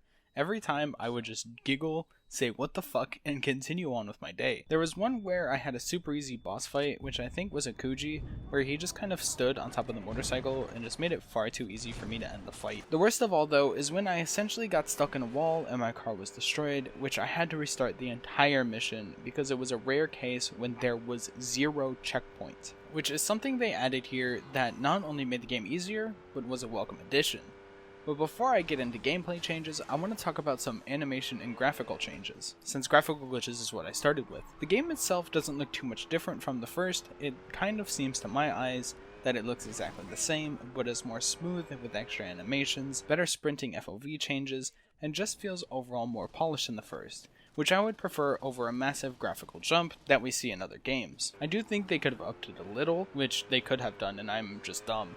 But for a 2-year turnaround, with a ton of new places in the city, gameplay changes, new story, new activities, I think they did an amazing job and did improve on the first. Going back to gameplay changes, the shooting is already better. I do have the same issue where the crosshair is always on screen, but now there is a dedicated aiming button, which is clicking in on the right stick, which I'm sure I could have changed if I really wanted to, but also now you can dual wield weapons like SMGs and pistols, which make it a lot more fun, but at the same time a lot easier. 2 SMGs absolutely shred anybody in their way. Then there is the driving, where there is nothing really new either. It feels exactly the same, but now, like I said earlier, there are bikes and ATVs, which do not control well at all. They are all over the road and randomly just jolt in a different direction. Granted, not many games do motorcycles right, but I love me some video game motorcycles, so to see them handled so poorly is a little disappointing. Otherwise, the gameplay is pretty similar to the first without any major changes, but much needed and welcome ones where there are some. There are some things I just didn't talk about with the first game because I just straight up forgot, or that I knew would come into full force here. The first thing are the collectibles. As far as I can tell, there are 3 main collectibles, or just things for you to do around the city that count towards completion. There are CDs, which were in the first game, but they're scattered across the map, and for every 10 you get, you unlock music to use in the playlist maker, which is something I need in every game I play. In every single game with a radio, we need to be able to pick and choose songs to play, and that's just a fact. Then there are tags, which get you respect, and they're also just randomly scattered across the map. Then there are stunt jumps, which I believe has been in almost every 3D GTA game. These don't really give you anything, but another statistic, and eventually an achievement if that's something you want to go for, which I do. These are easy enough to get, and just a little tedious if you want to do them all, but not nearly as bad as nuclear waste. One thing people always praise this game for is customization, and I agree 100%. I'm not into major customization. I personally don't feel the need to customize that heavily. I was perfectly okay with just twirling in my no drug shirt, but it is nice to be able to somewhat make myself in clothes that I would wear in real life, which is just a t-shirt and tighter jeans than what we had in the first game. I'm actually pretty boring. You can also customize cribs, which again is something I'm personally not that into and didn't do at all. But it is something I can appreciate it being there and can see why it's a big plus to the game overall for other players. Apparently it only gets better from here, so maybe I'll look into it during a later game, but for now I'm happy with what I can do. And come on, that voice matches me perfectly. It shows that you're dumb enough. The last thing I want to talk about are the locations around the map. Now, nothing really has changed, but there are just some new ones that are scattered around, versus the normal freckled bitches and brown baggers. There are just small variations and what are essentially name changes. We have places like Apollo's, Fuck Me Fuck You, and Charred Hard Burgers for food, On the Rag and Slappy Seconds for clothes, and now you can even buy alcohol around town instead of only at brown baggers. Hell, you can buy it at gas stations, which, again, something I'm not too opinionated on, but still a cool addition, and it does promote a little bit of variation. Overall, I think this was the next logical step for Volition at the time, and even though I didn't think it was as memorable as the first, it's not always a necessity to compare, when something might just grip me more, and while it was the story in the first, it was the activities and the bettered gameplay in this one. It fixed almost every issue I had with the first, and I know I should be objective when critiquing a game, but that would just be boring, so 8 out of 10 on to Saints Row the Third. Oh, and I'm playing the remaster because it's the easiest for me to access, and I already own it. We start off with Pierce getting his ass beat, but little do we know, it's an ad for Saints Flow, and it turns out we are robbing a bank with Shondi, Gat, and the very annoying Josh Burke. It all goes wrong when the sweetest old lady pulls a gun, and we kill absolutely everybody without remorse. We head to the vault where we can't get into the safe, so of course, we just blow it up. When Josh sets off the alarm, then runs away like a little bitch. Do I have to go after him? We have to wait for a helicopter to arrive so we can literally steal the entirety of the vaults. Then we have an entire shootout while sitting on top of the vault as it crashed through buildings and is holding on by nothing. Then our helicopter gets hit by another and we get captured. Well, shit. We come back to being locked in a cell when the Syndicate joins us in our cell, and we head to a plane where we meet Philippe Loren. He wants 66% of the Saints, and Johnny is not happy. So make yourself a fucking waffle. We done here. And, well, we get into a massive fight where we have to fight our way through, but Johnny is left behind to fight the boss of the Syndicate while we run through and look for parachutes, and this is where Johnny dies. But before we get to Morn, we are forced out of the back of the plane by cars hurtling towards us, and we have to fight our way to pick up Shondi, who doesn't have a parachute. So we catch her, then we toss her like a wet napkin, before fighting our way back down and catching her again. Once we are on the ground, it turns out the Syndicate have stolen and or frozen all of our money when we find out we are in the city of Steelport. We head to Friendly Fire where we buy a couple weapons so that we can break into an armory and steal some of their precious weapons. Rifles, shotguns, fucking Predator missiles, but most importantly, we want to steal a bomb. Pierce comes and clears out the complex with a ton of other Saints and a helicopter, then we steal the bomb and head to an apartment where we hide the bomb and use it as a safe house. Oh, and it's Shondi's ex's apartment, which makes sense. Now we head to meet Pierce. We have to run some errands. We go to rim jobs, then to Planet Saints, then back to our safe house, then head to the airport to try and ruin one of the Morningstar's famous parties so we can steal their penthouse and take it for ourselves. We take a helicopter and skydive down so we can find the code to the elevator, which is 3131. Wait a second. After clearing out the Morningstar, we chase down a lieutenant to figure out how to defuse the bomb left behind by them. Now we meet Matt, Kilbane, the twins, and Philippe, who is a little concerned about us. Then we meet up with Pierce to raid some of the Syndicate's safety deposit boxes, and after getting the contents, we have to protect Pierce from a helicopter while he drives around as slow as humanly possible. You know what, it's kinda hard to talk about the story when it's tied to activities instead of actual gameplay missions. We meet with Pierce yet again and traffic some Saints Ultor merch. while fighting off the Morning Star. Then we head to Friendly Fire, where we buy it, then collect some sex dolls, then head over to where there are some Morning Star that we are able to take out, but then we go into hiding to drop our notoriety, which drops instantly by just going into one of the stores we own. Then we head deep into Morning Star territory and blow up as much as possible in a tank. Now we head over to compete in the best game show to ever be created, Professor Genki's Super Ethical Reality Climax, where we win, of course, and we head to the Broken Shillelagh to play some darts and meet Pierce so that we can try and take on Philippe head on. We go to Powder and meet Shondi and Pierce and 2 Morning Star. We go inside and slaughter everyone when we meet our first brute. Rhino is learning how to use a machine gun, but we use it against him and make our way to the manager's office while Shondi hacks into the computer, and I'm not sure why we did this, but now we get to take on Philippe. We head to Sin Tower where we head into the garage and kill the Morning Star trying to keep us out of the elevator. We arm a bomb, then head our way up the tower until we get stopped and forced to fight on a lower floor. There are people in these pods, but I'm sure it's fine. There's no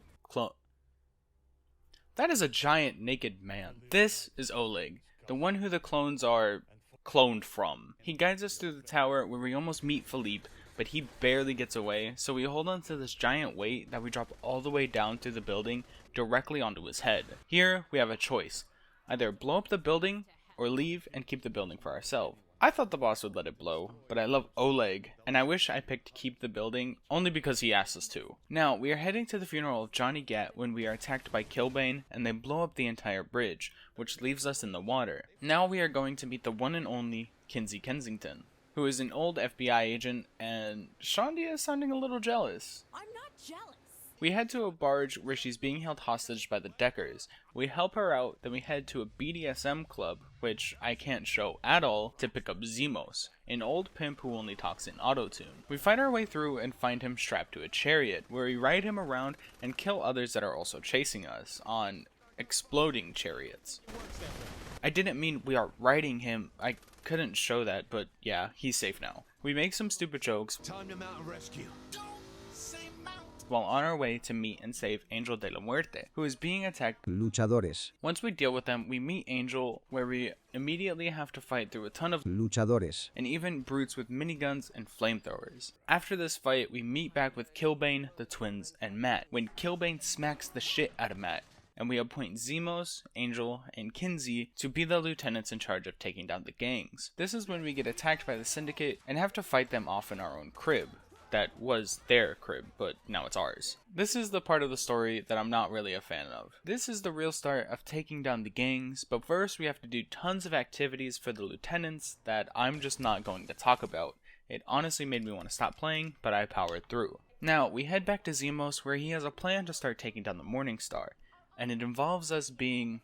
I'm gonna auction you off as a sex slave. We come back high as fuck and have to fight an entire fleet of Morning Star while completely nude. I could excuse taking bullets clothed because maybe we had some sort of body armor under our jacket, but this is just ridiculous. We head down to the security center where we let out all of the others who are being trafficked, shove a grenade in a brute's mouth, Who else wants some? then make our way to the docks where we attack a boat that is carrying people, weapons, and brutes. Once we set everyone free, it's time to send the Morning Star to another plane of existence. We have to follow another helicopter that is saving the woman we just saved and kill the Morning Star along the way. After we leave them with Zemos, which is an even worse fate, but now Stag, the paramilitary force, has been deployed in Steelport. This is when we get a call from Viola Winters who wants to work with us so we can take down Killbane. And well, Killbane killed her sister, so I can't really blame her. This is when Stag ambushes us in the middle of a park, and we run into a strip club and fight them off on the roof. We fight alongside Oleg, while Viola tries to open the elevator, and Oleg pulls the most badass shit and takes down a VTOL while we escape back to the Saints HQ with Viola.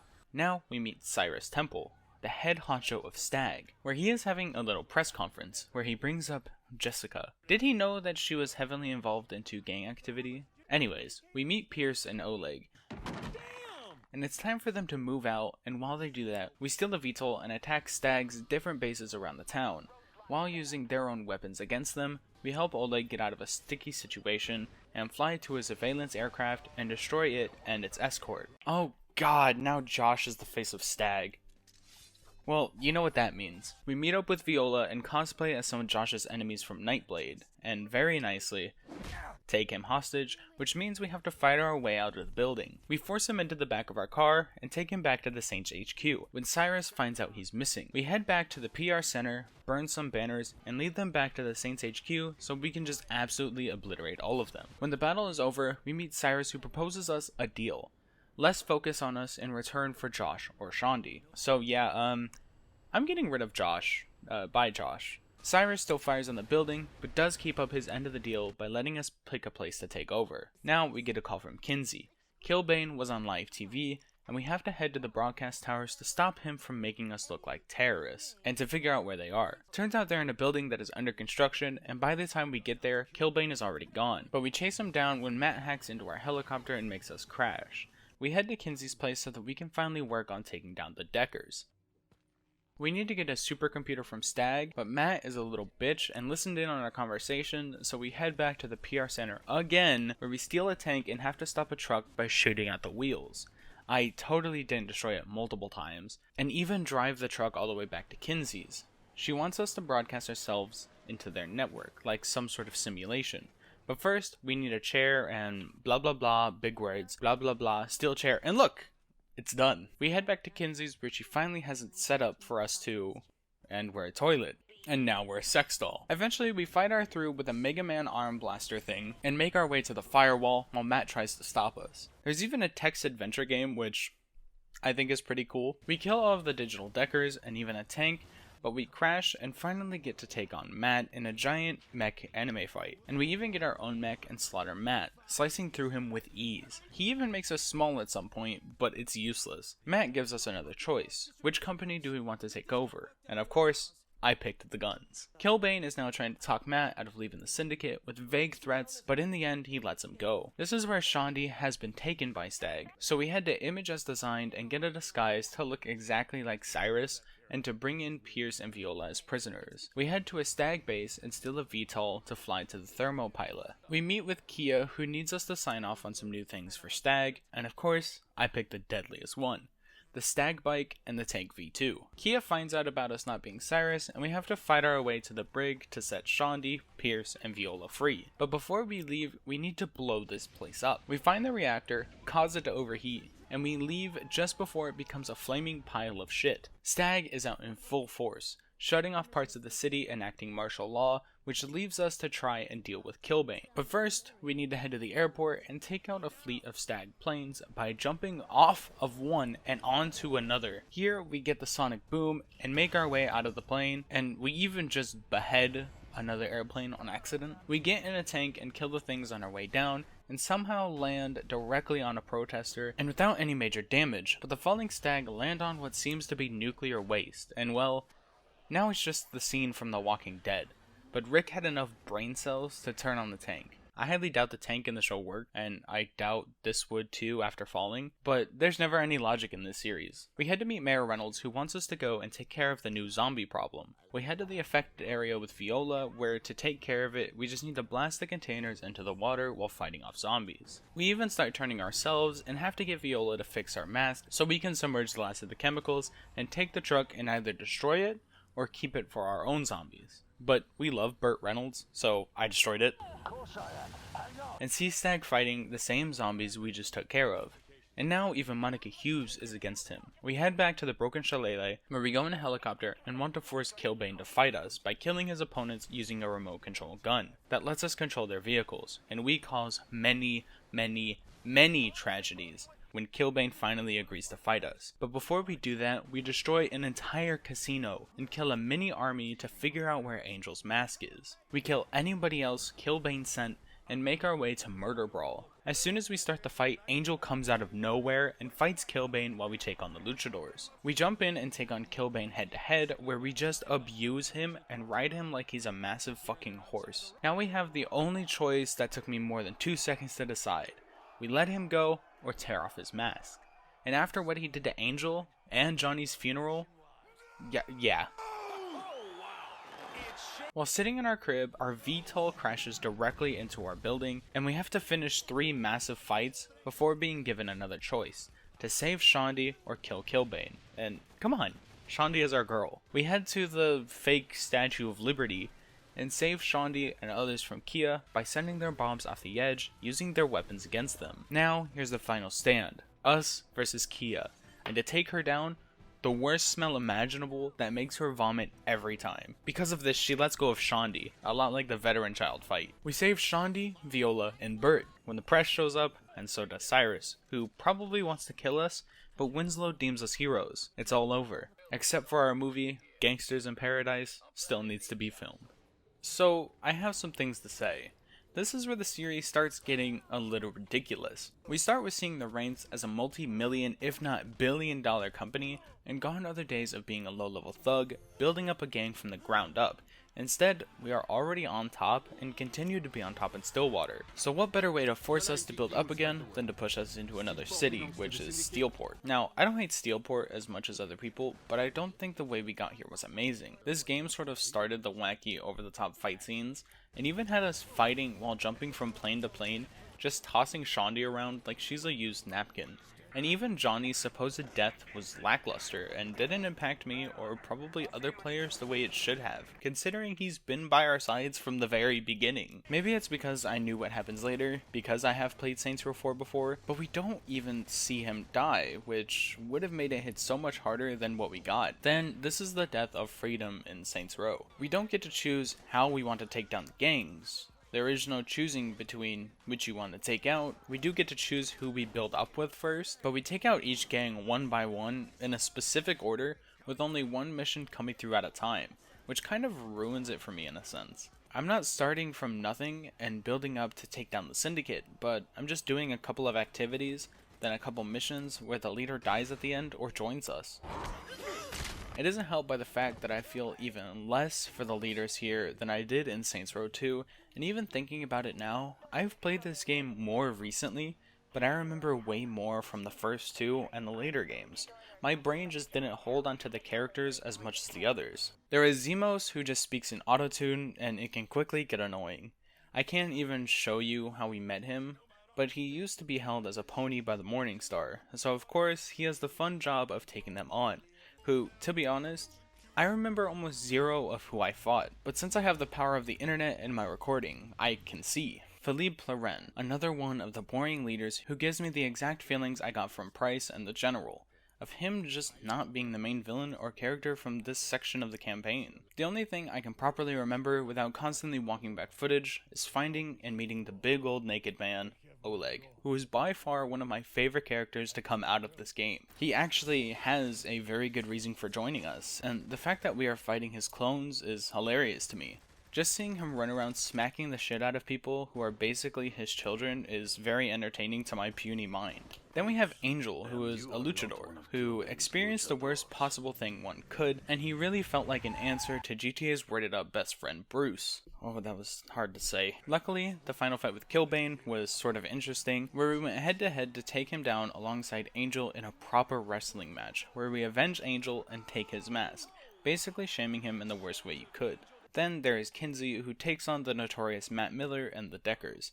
She is just super smart and quite introverted, which I can definitely relate to. The introverted part, I'm actually dumb as shit.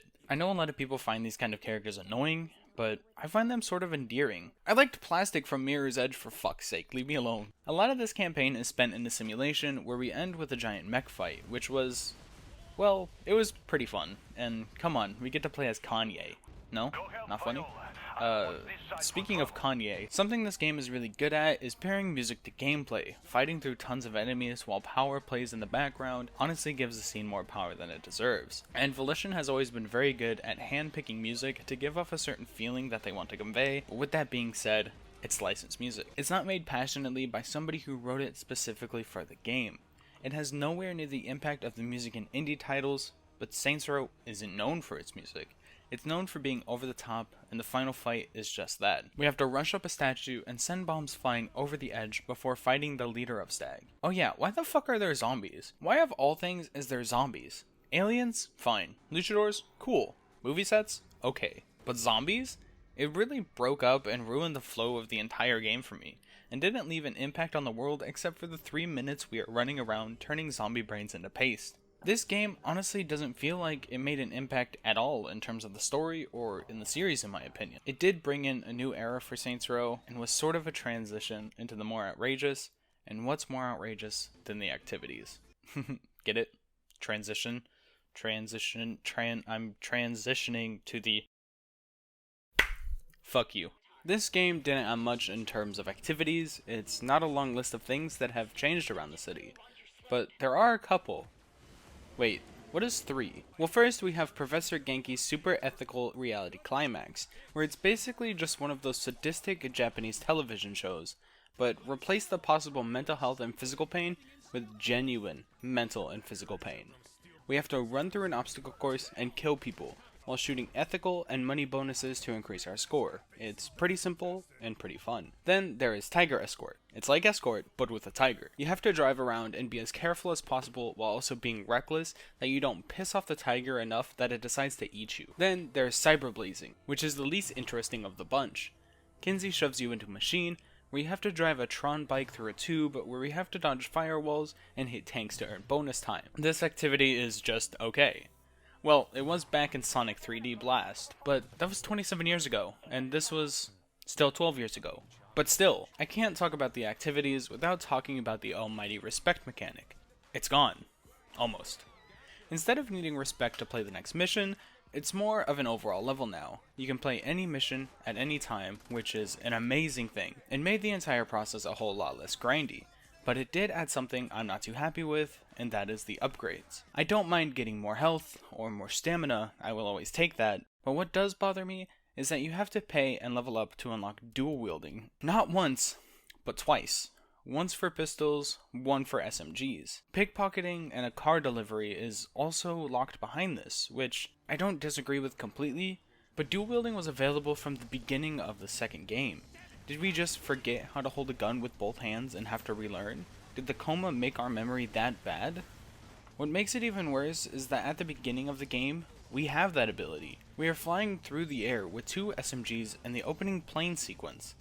It's not like other games where you start at the end of the story where you're almost as powerful as you will ever be.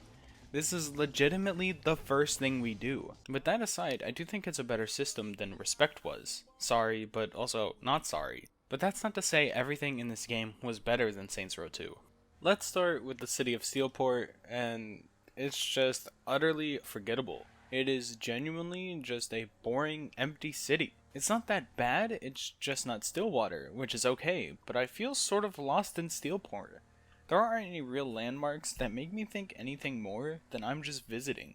It's not as fun to drive around and just look at things anymore. The buildings and the architecture just aren't as stylized or different from other sections of the map enough for me to really care.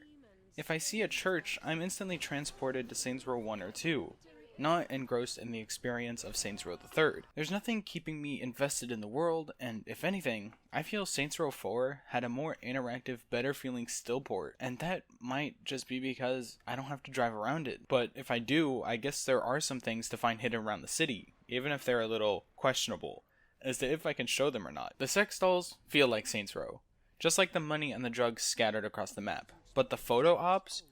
Why do people want to take pictures with a gang boss that doesn't even matter in the grand scheme of the city? If anything, I'm taking swine flu precautions and staying as far away from them as possible. There is no way I'm stepping foot in the city after seeing them walking down the street.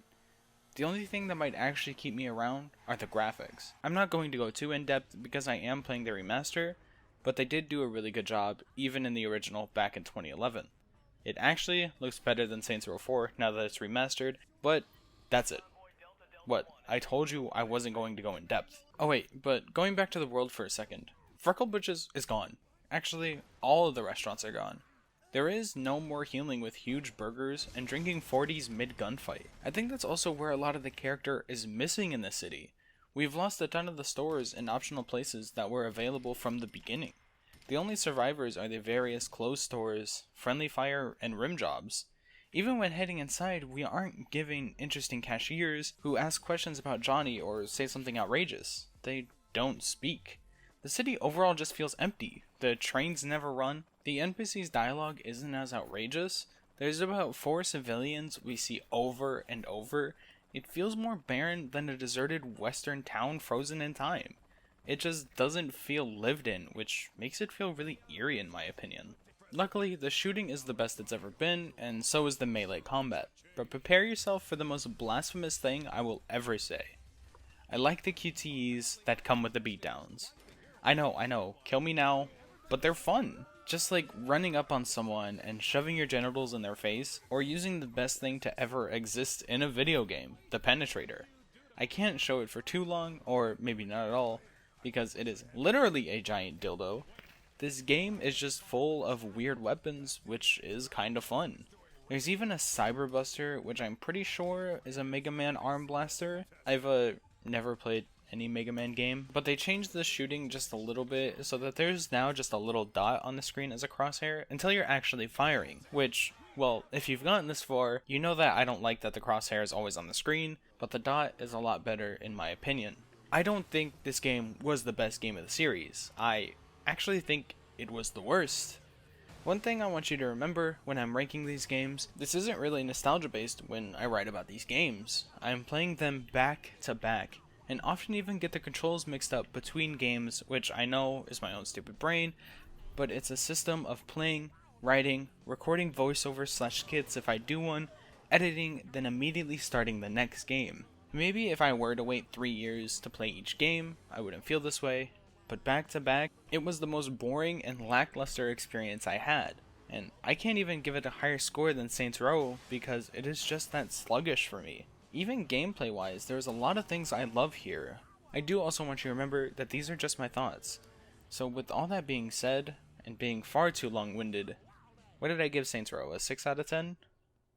Yeah, this is like a 4. Maybe I can bump it up to a 5. It's not unplayable, but definitely made me want to put it down time and time again, and was my worst experience throughout this entire journey of playing every single game. Hold on, before we move on to Saints Row 4, I need to do something. Hey, new microphone? Torada moving up in the world? What is wrong with me? We start off on a secret mission to take down the one and only head of Stag, Cyrus, who instead of trying to fight gang violence, now is running a terrorist organization deep inside a mountain somewhere. We, alongside Shaundi, Pierce, and Asha, raid their hideout when bombs start dropping while we are in there. We have a slow-mo Call of Duty breaching sequence, then we have to chase down Cyrus to stop him from launching a literal nuke. After a short fight, he is able to set it off in the last seconds of his life, and we jump on the bomb and disarm it by hand before landing perfectly in the Oval Office, where now we are the president and we have to make some super important decisions, whether to cure cancer or to solve world hunger, to go or not to go watch a Nightblade premiere, or to punch some guy in the dick. Oleg kicks some guy square in the chest when we see Kinsey trying to hold back the press when Shaundi pulls us aside to tell us that aliens may be attacking, and shocker, they immediately do. And here we meet Zinyak. He takes Kinsey immediately and Shaundi literally jumps directly into his hands. I do love your spirit, my dear. We head to the Oval Office where we are able to pick up our guns when Keith and Pierce are taken too. Fuck that! Save me! We kill our way through aliens when Matt and Asha are taken. This is when we play a real-life game of Space Invaders, eventually shooting down Zinyak's ship and having a short scuffle with him. Why do you humans enjoy leaping so much? He throws us repeatedly into walls, and when we come to, we wake up in a 1950s sitcom. Here, we have a lovely wife, an infinite stack of pancakes, and Dex? Why are we still here? Just to suffer. I didn't recognize him, so I just sent him away. We head outside to pick up the mail when we meet a police officer, and it turns out we are still the President of the United States. We head into a diner and meet fans on the way in. Turns out this is all a simulation that Zinyak has trapped us in, and everybody turns on us. We get a call from Kinsey, who's here to help us out. She flings us out of our car, but while we wait, we kill the town's police, which slowly breaks the simulation until Kinsey can get us a rocket launcher. We murder everyone and everything when a super cop falls from the sky, and we have to kill him, which breaks it enough that Zinyak notices and drops in himself.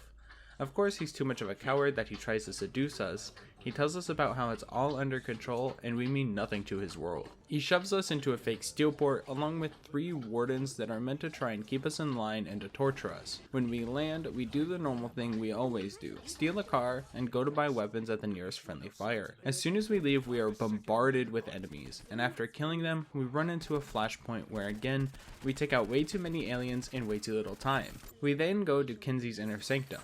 Here, we realize that any trace of what the Saints used to be is gone. Even our own clothes store is now Planet Zin. We buy new clothing, head to rim jobs, upgrade the car we stole, then to get some data clusters which let us unlock our very first superpower. Flattening a car with an engine in the front and it still being drivable.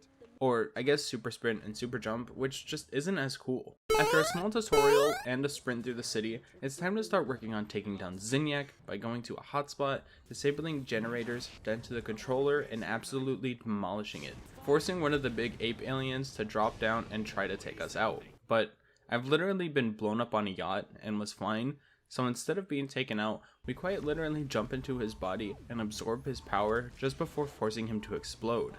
Now we get... So what did I get? Teleportation? No, we have a blast.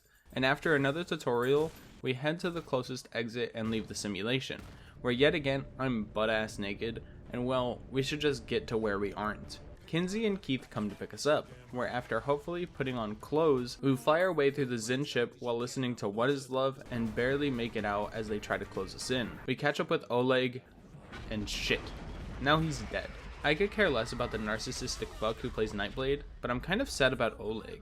After they blew up the Earth, we send ourselves back into the simulation so we can disrupt them as much as possible. The first course of action is to hack and take over Planet Zin, which of course has us bombarded by aliens and simulated police officers. Now on to even more monotonous simulation takedown by going into a rift and doing some superpowered parkour target practice. This is where we meet Sid, the lovable robot that just wants a body again.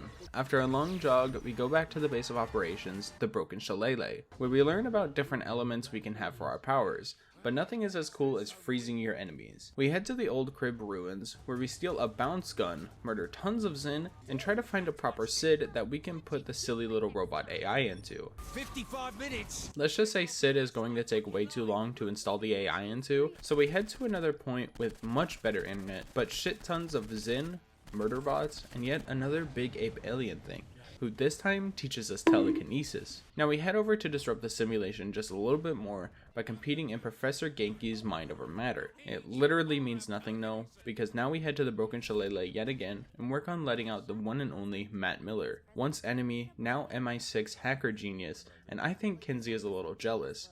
Either way, we head into Matt's little version of hell, which is just another one of the weird programming simulations where we start in a tank, playing tank, while Kinsey tries to figure out the code. We destroy barriers and race to the IO tower where we have a choice to make. The blue door to continue on our path, or the red door to kill yourself and save everyone else, and the game just ends.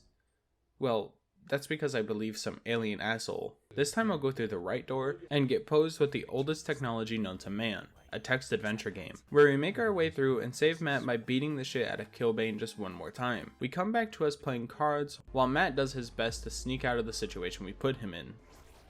Did his chin always look like that? Well, anyways, I guess let's go and save him, so we get the absolutely best thing in this game, the mech suit. We make our way through the ship in the mech suit, destroying anyone in our path, when eventually we find a very nude and very scared Matt, who somehow equips us with rockets and guns, which makes killing everything so much easier. After defending Matt, Kinsey is able to pick us up and we go on a huge chase through the ship where we are on the gunner and have to keep aliens from getting close. When we finally get to safety, we find yet another simulation holding one of our friends, and it's a plane. The boss seems to think it's Johnny, while Kinsey thinks it's Shondi. And well, before we can find out, we have to fight and kill a warden who attacks us as soon as we get back into our simulation. Taking this one out gave us a stomp, which is just a stomp. Going back to the Broken Shillelagh, we head into what we are expecting to be Johnny's personal hell, and after fighting through tons of Morningstar, we find out it is really Shondi's simulation, when not too long after facing her fear of Johnny's death, she is pulled into another simulation where we see Veteran Child, and just like 2 games earlier, we have to take him down again. And again. And again. And again. And again. This is, for the first time since 2008, we meet old Shondi again, and new Shondi bursts through her chest like we are in an alien movie. I guess that's not too far of a stretch, but now since Shondi is safe, we have to head back into the simulation and make our way to Pierce.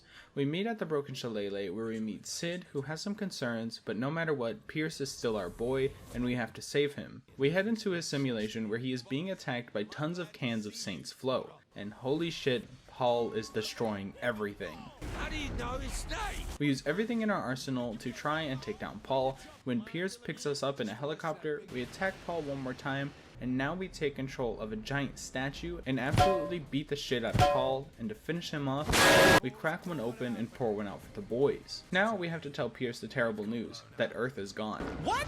Of course, 30 seconds later, we hear about them finding Benjamin King's simulation, so we head back to the Broken Shillelagh, where we get zapped in the dick, and enter to find ourselves in the row, where we relive the entirety of the first game, but instead of almost being casually, we just fuck up absolutely everybody, and make our way to the church where we find Tanya, Fuck, not you again! who sounds a little different.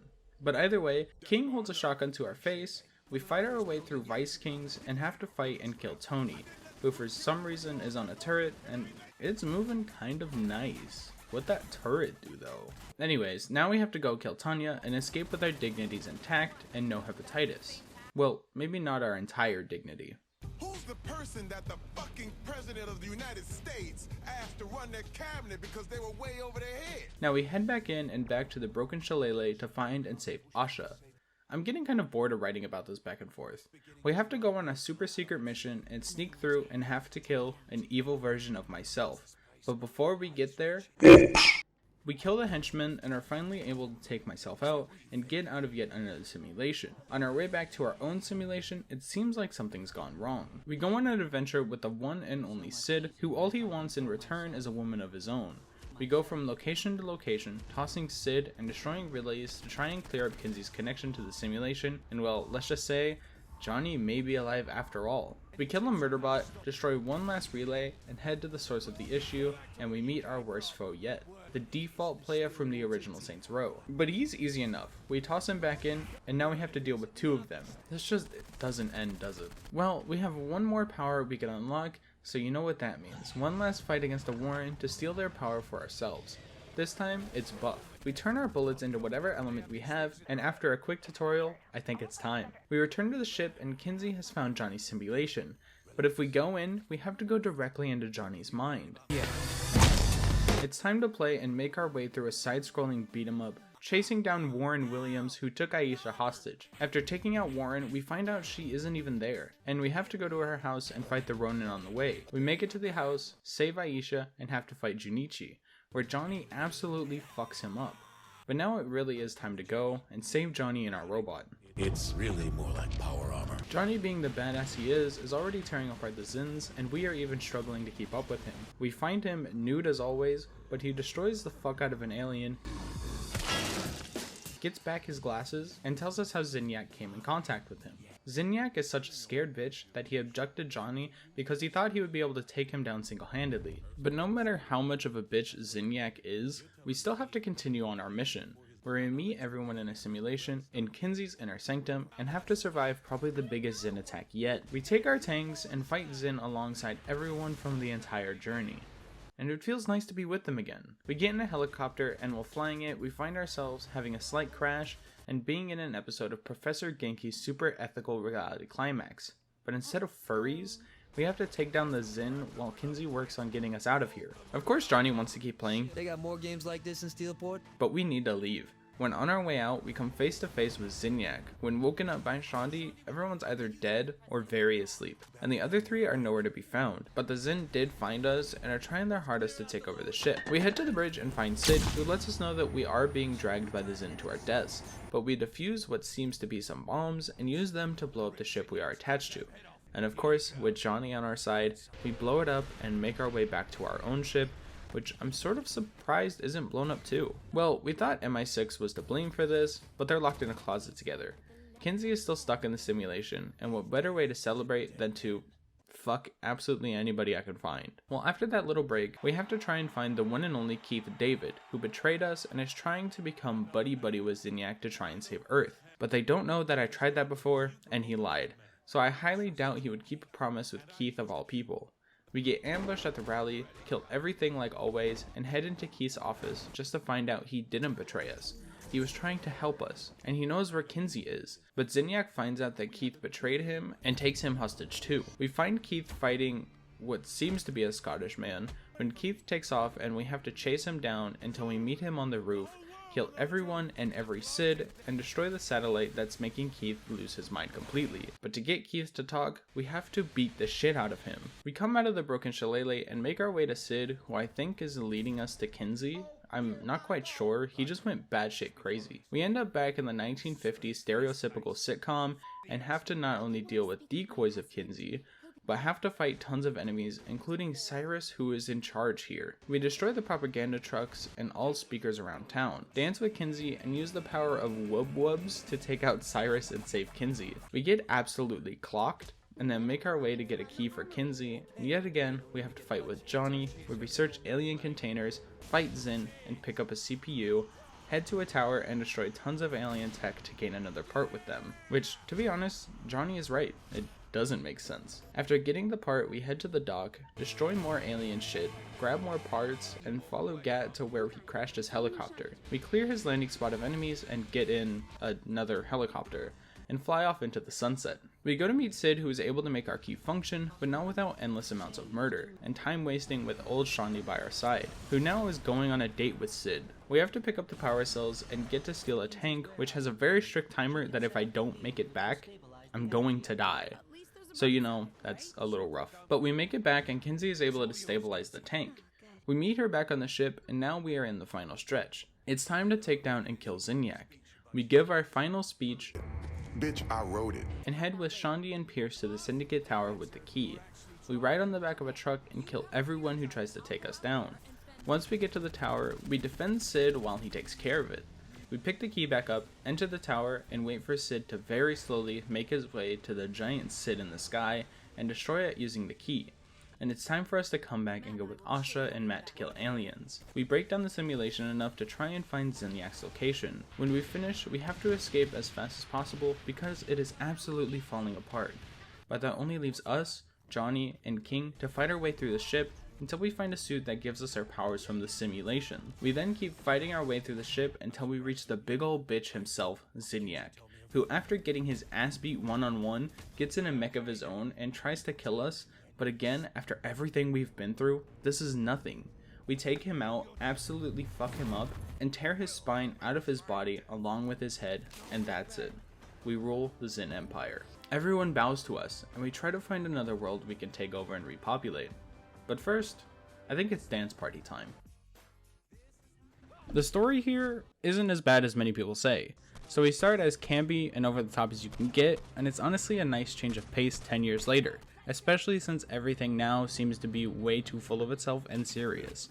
To start off, we have to talk about Volition's ability to pick the perfect song for a set piece, listening to Aerosmith's I Don't Want to Miss a Thing while defusing a nuclear warhead makes the scene 10 times better, and the perfect cut from heartfelt song to landing directly into the chair at the Oval Office was actually a pretty good way to start the game. Especially considering this was our final stand against Stag, and we got to absolutely murder the crazy gray-haired man who caused us so much pain in the last game. I honestly don't care enough to look up his name, and no, I will not be watching back the video until this section is done, just to spite you. Even the takeover in the following game of Space Invaders was so ridiculous that it was fun. We even get to see a slight side of Zinyak's sense of humor. Why do you humans enjoy leaping so much? Now, I'm so happy it's not a space adventure, because I think that quite literally would have destroyed the series, and we wouldn't have gotten Saints Row 2022. And I think the simulation thing is quite an interesting concept. An old concept, but an interesting one. The use of the stereotypical 1950s sitcom is a lot of fun, and maybe that's just because I watched a lot of that stuff as a kid, but just like the entirety of the game, we are breaking down the simulation piece by piece, and it just becomes more and more distorted, and even more interaction from Zinyak himself. Even our shitty little robot companion I think can generally be funny, if not a little crude and annoying at times. Then of course we have the entire destruction of Earth, where now it's just gone, which I think the developers were honestly just trying to end and kill the series, but I did enjoy the small sections of taking over the huge space station we were in, either in the mech or even the flying sections were pretty fun, and were really just a vehicle to move this story along and give us more interaction between us and our other crew members. See what I did there? You know, a vehicle to move the story along. I'm smarter than you give me credit for, but it's not without its faults. And the biggest one for me is that the gangs are gone. The game series centered around gangs, and no gangs unless you count the police and the aliens, but besides that, it just doesn't make an appearance here. Well, that's only half true. I did think it was super interesting going back and seeing the personal hells certain parts of our crew were forced to go through since they've been abducted. We even get to see the proper return of Benjamin King as a badass tearing apart the Vice Kings while we explore and... Shaundi! Why is this here? Well, I'm sure new Shaundi would like to forget all about this. Just like the thought of her romancing a robot, which is the same robot I romanced. Then I proceeded to romance anyone I could to get my... Whoa. Go back to talking about the robot, please. The character of Sid is, well, it's a robot that all he wants is a body and to love someone who just so happens to be Shaundi, which is more complexity than I expected out of this game, which can be said about all of the characters a second time around. We learn so much more about each person that their character arcs are so much more impactful than, let's say, Shaundi from the second to the third game. We don't get to see her grow, she's just changed when the next time comes around. While here, she actually gradually grows into who she wants to be while still being able to see the steep transition, because we do meet Saints Row 2 Shaundi again when going back into memories to find old Shaundi. Even the Gat Death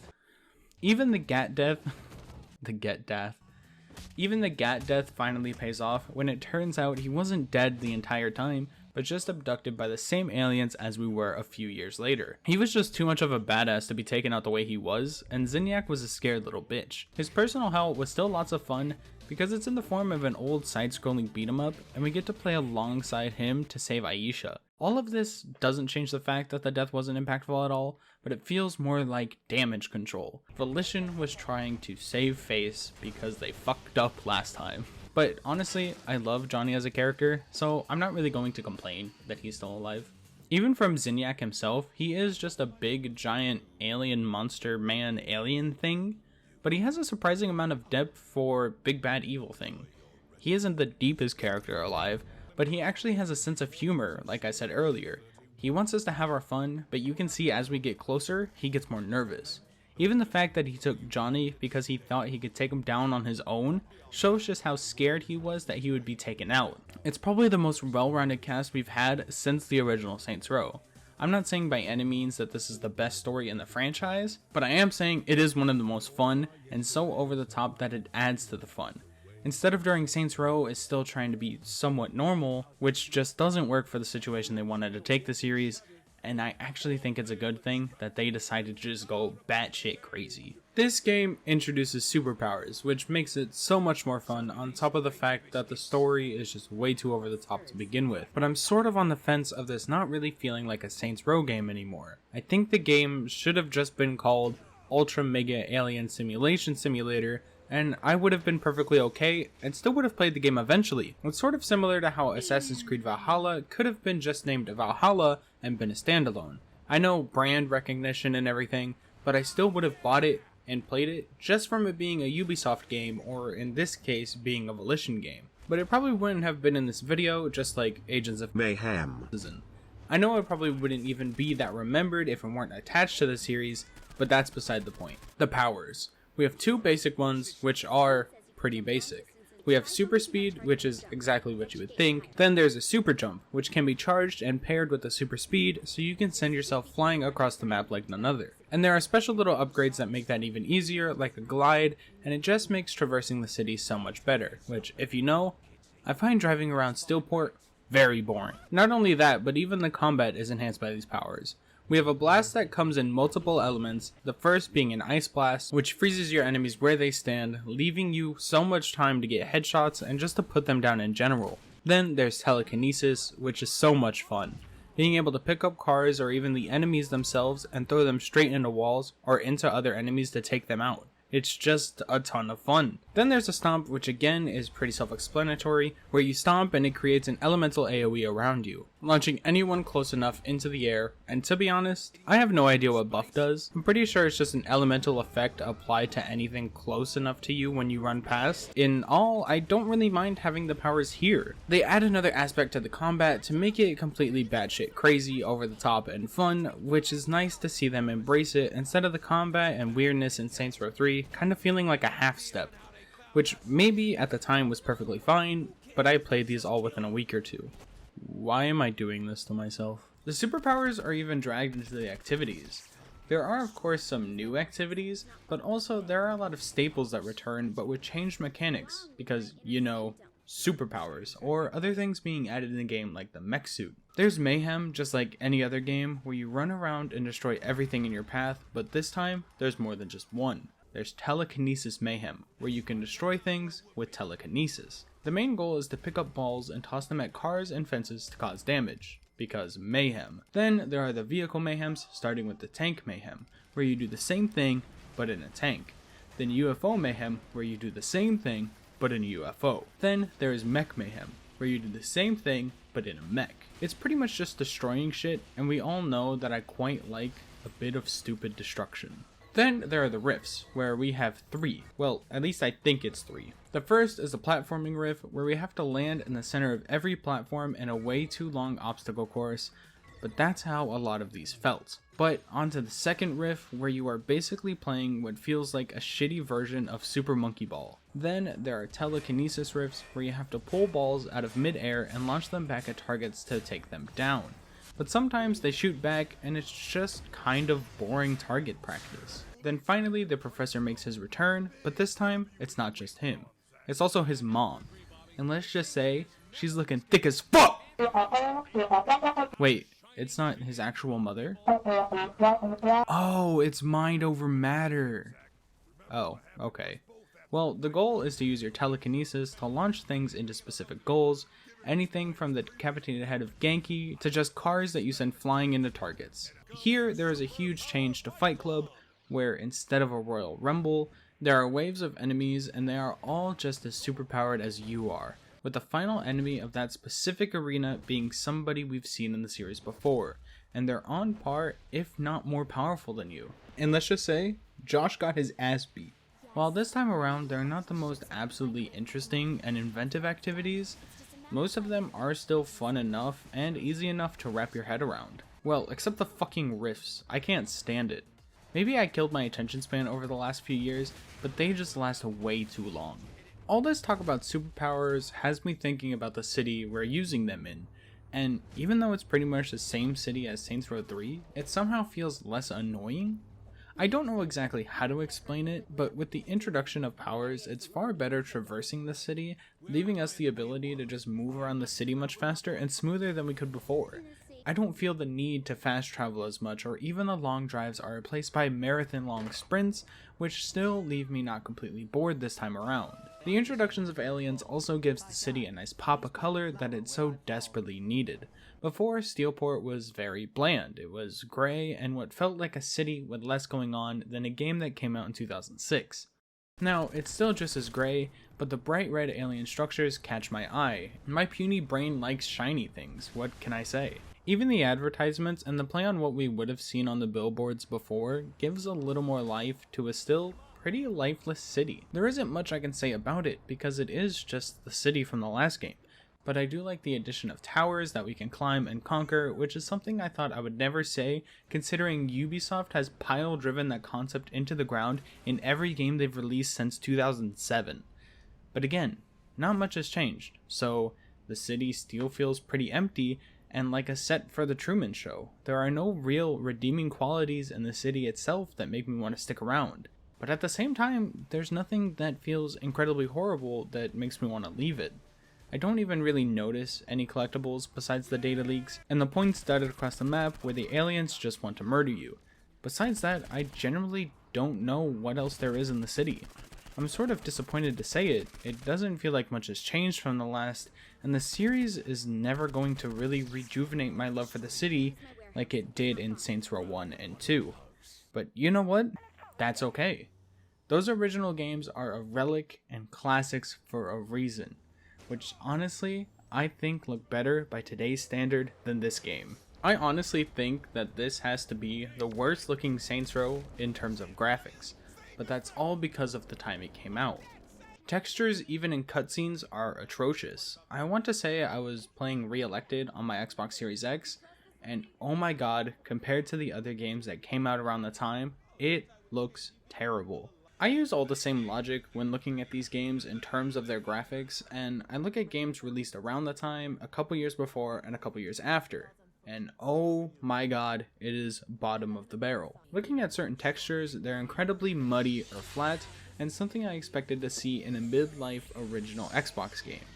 I know that I'm being way too overdramatic, but that's honestly how it feels when playing. I'm going very overboard with the explanation, but I did audibly say it looked terrible. 8 years on, it didn't hold up at all, and thinking back, I never cared about the graphics. It's fun. That's all that matters at the end of the day. I mean, that doesn't fix my issue with the graphics, but it's still fun.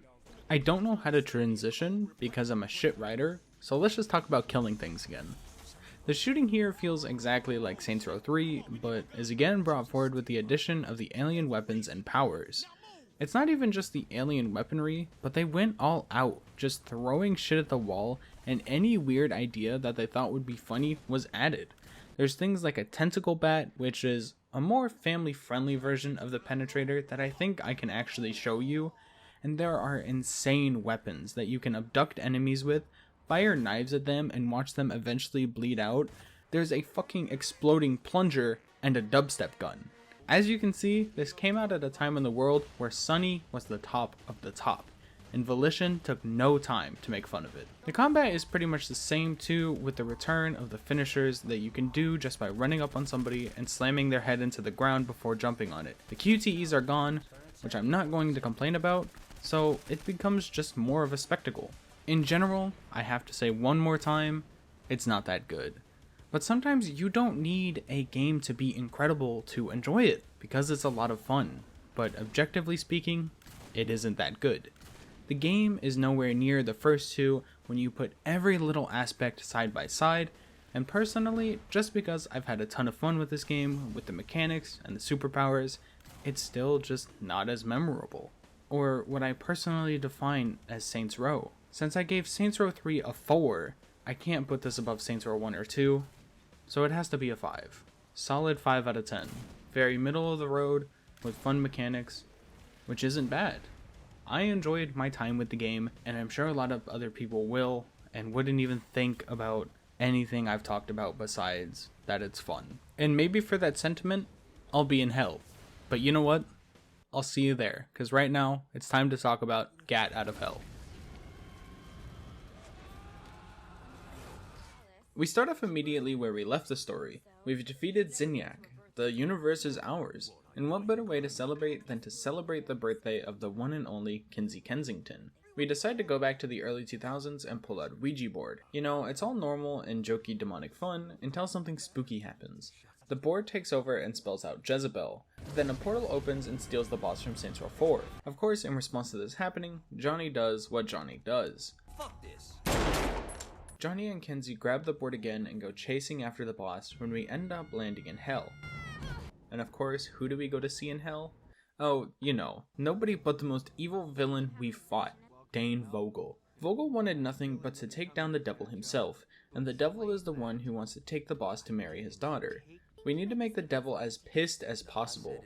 What better way to do that than to get the cracked halo and use it to our advantage? We not only get the same old super jump, but now we get wings so that we can fly. After learning how to control our newfound power, it's time to meet someone who is going to help us in pissing off the old man. The most notorious pirate in human history, Blackbeard, who when we find him, he's being attacked by tons of imps.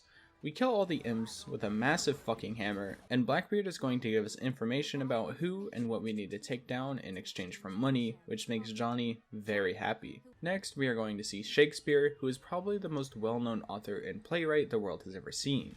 But here, he's a DJ. We fight through tons of demons to gain his trust, and honestly, I think just so that he can monologue over it. He gives us a power which is Force Stomp, but that's not important because now we are going to meet Vlad. No, not that Vlad. No, not that one either. I'm talking about Vlad the Impaler. He's trapped in a daycare and being forced to listen to Wheels on the Bus on repeat. I'd go crazy too, so I want to get out of here as fast as possible. After saving him, we help him back to his castle. He gives us intel on armies and another superpower. Next on our list are the twins, Viola and Kinky, the winners. When we get there, we are ambushed by demons and we have to take them out. After saving their skins, they give us another power. Then we have, well, there isn't really any story left besides the ending. We go to a vending machine, prove our loyalty to the 4 people, well, technically 5 people, we've already talked about, and do a ton of activities to make Satan a big angry baby boy. Oh, and I switched to Kinsey. Satan is mad at his daughter because she doesn't want to marry the saint, and it's a musical. Oh god, she's a Nightblade fan. Well, Johnny and Kinsey are doing the same thing. And honestly, Johnny has the best course of action. Time's slipping away now, and the best plan we've got is just put one inside Satan's head. But all my solutions involve murder sprees. But Satan's daughter has something else in mind, getting Gat to do the dirty work so she won't have to marry the boss. Like I said, it's a lot of activities, and finally we have the big bad man mad enough to face us. Jezebel is going to sneak us in, but she fails and is noticed by Satan. But because Johnny put the gun down, he wants Gat to marry Jezebel, when Jezebel pulls a gun, and he gives us a deal. Marry his daughter, and the boss would be let go. But would Johnny ever do that?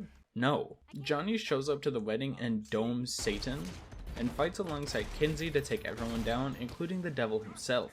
We defeat Satan, he gives up, and we come back to Shaundi and Matt having the weirdest argument ever when a portal opens and Jezebel, Kinsey, and the boss come back, but Johnny is nowhere to be found. Johnny wants to see Aisha, and God is willing to show him, but he has a choice to make first, and of course, he picked Aisha. Well, I picked Aisha, but that's what Johnny would have picked anyways.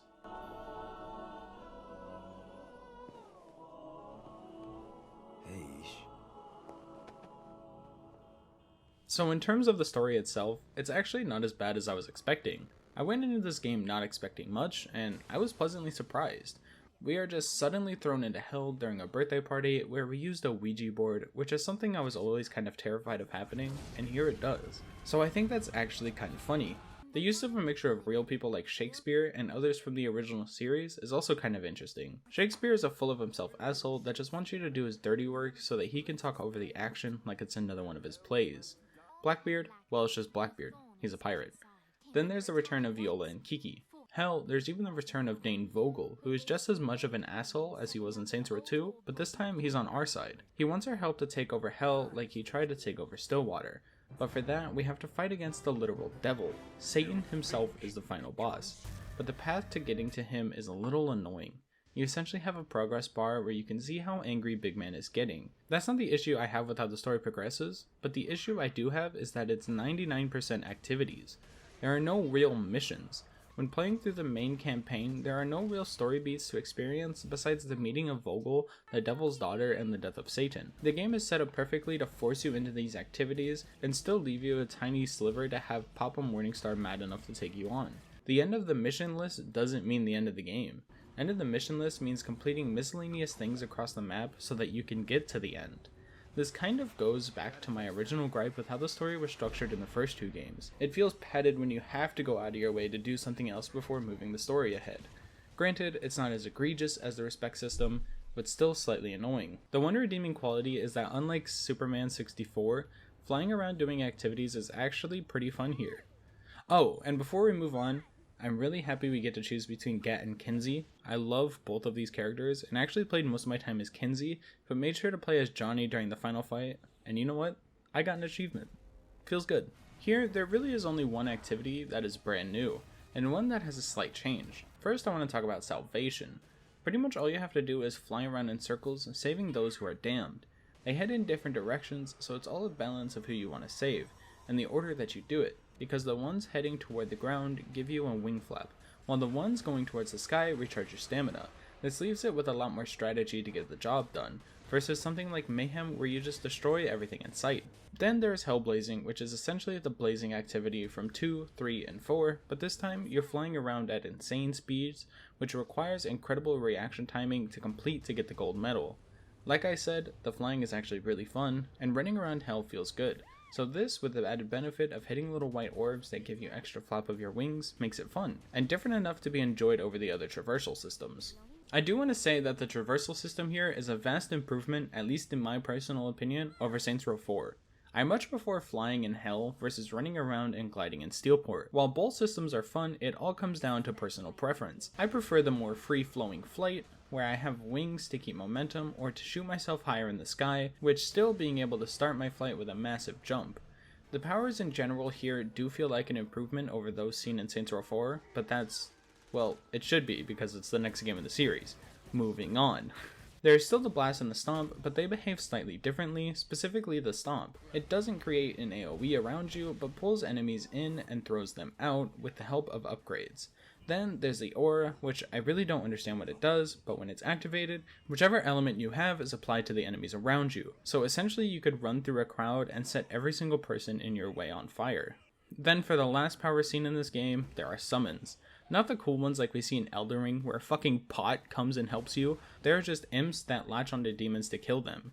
You can upgrade this too, but to be honest, I didn't use it. The game is too short to use them naturally, and sometimes when I play these games, there are just things I don't care about. Going back to something I also really don't care about is the city.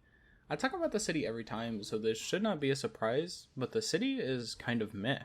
I don't think it's the worst, but it's similar to how I feel about Steelport. It's much easier to navigate the city when paired with the powers. There aren't any long drives or going through unnecessary points around the map because you can just go straight to where you want to go, and I think that says something about the world that they built. I've always been in the camp that thinks that if you want to fast travel over exploring, the world isn't as intriguing or well built as others. But then again, that's all subjective and relative to how many times somebody's played a game. It's sort of how I love the world of Skyrim, but I've beaten the game so many times, I'd rather fast travel than walk everywhere like I've done so much. While some just want the action right away, even if this is their first playthrough, or don't enjoy the world like I did. But since it is something I feel with these three games, I think it's relative enough to bring up. To me, the City of Hell just isn't intriguing. It feels like a city with not much going on. I felt that Stillwater had so much presence and personality that anything to come after it just isn't going to have the same magic. I also want you to remember that I never played 1 or 2 before making this video. I had only experienced Stillport up until now, and it just doesn't grip me.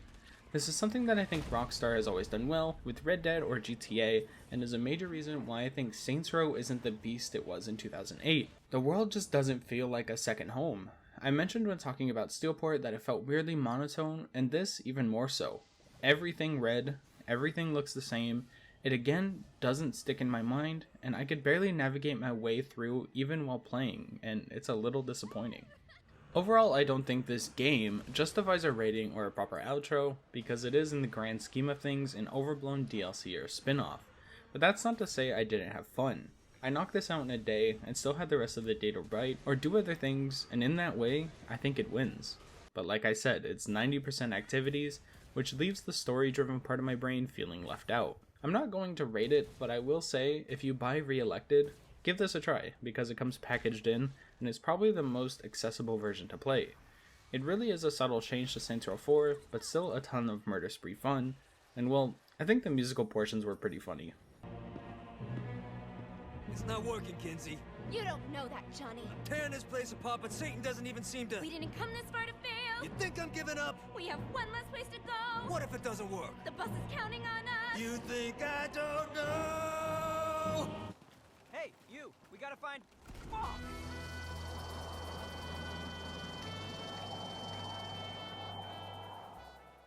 We start in the most stereotypical way that any game could start, with the ending being the first thing we see.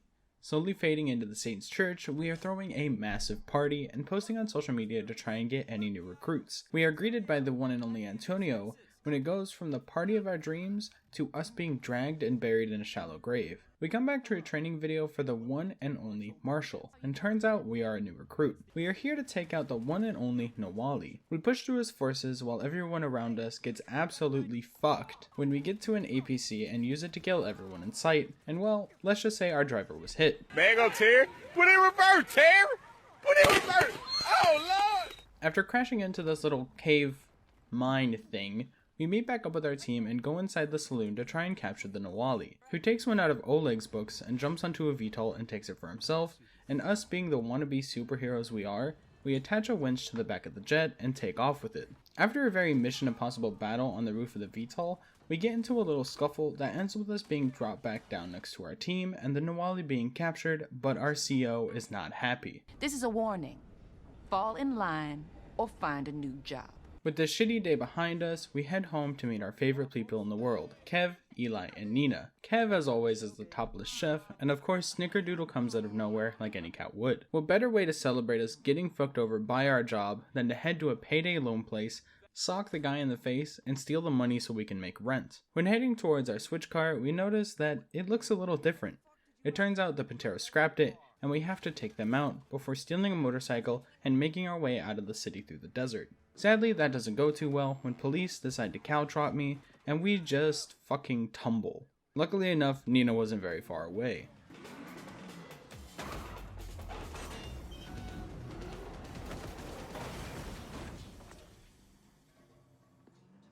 You called for a ride? You said you didn't want to risk your car. I said I didn't want to risk it for rent. I'd risk anything for you dummies. We head back home, then immediately get called into work by Gwen, who needs us to follow a convoy along with the help of JR. But that doesn't go to plan. What nothing ever does. We end up in a huge fight alongside, on top, jumping across the convoy, and when we get closer, a huge sandstorm comes in, and we have to continue following the convoy. We jump on top of it and ride it off of a cliff. But no, you think that's not ridiculous enough? Well, it stopped just before it could have hit the ground, and we have to fight through even more Panteros. Well, that went better than expected. Gwen comes, and they actually compliment us. You did good. Holy shit, a compliment. When I'm kind of surprised. Here, we meet Atticus Marshall, who wants to promote us and to put us in charge of a team to protect and keep peace at a museum. But Nina isn't happy with us, but I'm sure it'll be fine. Now we get a call from JR, who is being harassed by the idols, or the other shirtless people Kev likes to hang out with. We have to head to their camp, try and fake our way in by talking to Cheryl, Martin, and Timmy O to figure out where the car parts they stole are being kept. We make our way to the back of the building, kill the idols protecting it, steal the car, and wish it all the way back to JR's garage, where we have a whole large-scale battle with the idols. But now, since we helped him out, he's giving us a percentage of his business, which is always nice. It's time to head to the museum, and everything seems okay. We meet Atticus, we get a drink, and it's all okay. Until it's not. Now we have to constantly fight our way throughout the museum, and it turns out the idols can fucking fly! But the idols trick us into standing on top of a glass floor that they blew out from under us, and the floating bookcase just continues to float, which I guess is pretty smart. Either way, we are fired for our fuck up, even though I don't really think it's our fault, but that leaves us to sulk with Nina about how both her gang and our job fucked us over. But this doesn't last long, because we get a frantic phone call from the one and only Kev that the party he was at was attacked and Eli ended up getting shot. We drive as fast as possible and have to fight through idols and Panteros to reach and rescue our boys. It doesn't go too well when we meet a member of the collective and Kev tries to jump between us, but in the end was supposed to be the one to kill us. He doesn't because Kev is a real one, and we rush Eli home to try and stitch up the bullet wound. Well, now it turns out that every single one of us was fucked over in one way or another, and it's time to form our own gang. Snickerdoodle is definitely down. We have our first company meeting, trying to figure out a name, a logo, and where we will commit our heinous acts, and what better place to find all three than a church not too far from our shitty apartment. It's currently being renovated, and to try and get the person's attention, we destroy their construction site, then meet the biggest bitch in the land just outside of City Hall, where we basically kidnap him and try to get him to give us the deed to the church, which after some simple convincing, easy stuff like drifting, doing jumps, driving on the wrong side of the road, he decides to give us the deed, and is even nice enough to give us his car too. We get back to our new humble abode, shoot Eli in the face, and have to break our way in because we just don't have the keys. Kev decides to do a little post on the internet service of your choice, and it gets the attention of the idols who now absolutely hate him. They come back and attack us, and we have to fight them off. It doesn't take long before they give up, so we go back to looking at our new place, dead bodies and all, and we find it. The perfect logo. And we even find inspiration for our new name. The Saints. And let's just say, this was a very productive day. But it's not quite over, because we need to do a little decorating with Kev. We head to Fort Cullen, take a picture of a cannon, and boom, it's here. Now it's time for our first proper meeting as the Saints. We want to network because it's not what you know, but who you know.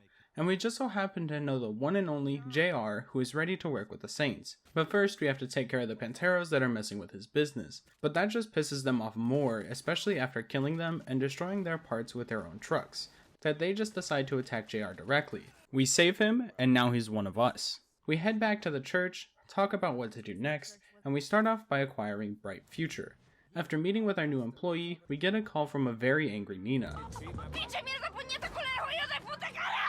It turns out Sergio has stolen her car and is probably going to race it around and try to chop it. We head to the river sewer thing, and it's nowhere to be found. So we head over to meet Gabriel, who again doesn't have the car, but he definitely knows where it is. So we ruin his car and we find out it's up on a cliff, and Sergio is going to destroy the car completely. We race across the city to try and reach the car on time, but when we get there, Sergio pushes it over the edge, destroying it. And the most heartfelt part of the story happens. I drove that car all the way.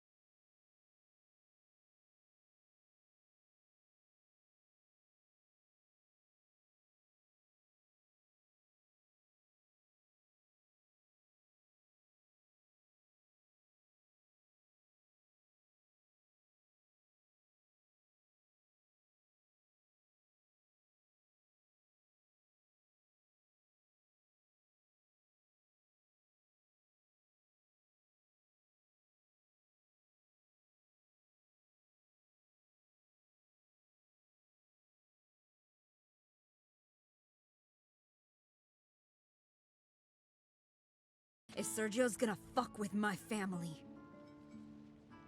I'm gonna fuck with his. After this whole debacle, wow, I don't think I've ever said that word in my life. What better way to chill out than to hang with Kev and binge some telenovelas?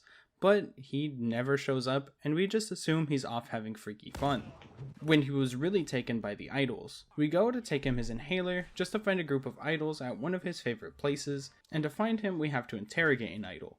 But we killed them all. So you know what, that went well, but luckily there is one more left, and he's in a porta potty. We do what any rational human would do, and attach him with a tow cable, lock him in, and slam him into everything inside the main camp for the idols, and it actually gets him to talk. Kev is at the top of the Santo Alesso sign. They want to blow up the sign, with Kevin being at the top and him going with it. We rush up the sign, disarming bombs, killing idols, until we get to the top where we jump off, wingsuit to a nearby mansion where we meet even more idols that we kill, and finally ending the fight by killing yet another member of the collective. We meet back with Nina, who is finally ready to take the fight back to Sergio. We meet her at, oh my god, the Savior. It's back! She has a plan to attack the Forge directly and shut down their entire operation that way. We head to a local tourist helicopter, steal it, and kill absolutely everyone in our way. Hundreds, if not thousands, of Panteros are dead, all because they wanted to have a nice barbecue. We land on the roof and that's not how that works. But either way, we destroy every car and kill every Pantero in our way and slowly make our way to the source of their mythical powers, the Forge. When we get there, Nina has a plan that she's not quite telling us about. You trust me? We do her bidding, protect her by killing Panteros, and that is one big human being. But all of this is for her to do some superhero shit, swing into the driver's seat of a monster truck, and force it to ram into the Forge, which causes it to explode. And now it's our turn to come up with an escape plan, and what's easier to escape than to die? I mean, have Nina fix a car while we murder anyone left over. We somehow get out with our lives still intact, but the fun doesn't end here. Not only is it time to recruit anyone and everyone, but we get to do it in the most Saints Row way possible. We head to the island of Boot Hill, where we run through tons of enemies, picking up weapons along the way, and at the end, not only are we the champions, but we just got criminal eyes from all over Santo Alesso to try their hand at joining the Saints. As soon as we are back, it's time to plan out how we will pay our new recruits. And what better way than for Kev to do a bake sale? But I can bake the shit out of some macaron. The real money maker would be a train heist, stealing from the one and only Marshall. Nina lets it slip that Sergio may be there too, and we may need an extra set of hands. To get this extra set of hands, we break into the frontier and sneak our way through all the way to the Supermax section and we see the Nawali in all of his glory. We try to sneakily get him out, but end up fucking it up and have to fight our way back through the prison while there's an entire riot going on. Nina was supposed to wait for us, but they force her out of the airspace, which leaves us to leave on our own by stealing a Marshall vehicle and driving on the roof. I thought Saints Row 4 was ridiculous. Fuck. Oh, I'm dying. Luckily for what we did, the Nawali isn't completely angry at us for taking him in. After this little stunt, Marshall is ordered to shoot us on sight. But forget that, because we have a meeting, and we need donuts. We head to an unnamed donut shop, wait in line when we are attacked by everyone in the city. We call Kev and he lets us know that we are on the Wanted app. There is a massive bounty on our head that, to be honest, it was probably set by Marshall, but we need it gone so we can continue with life.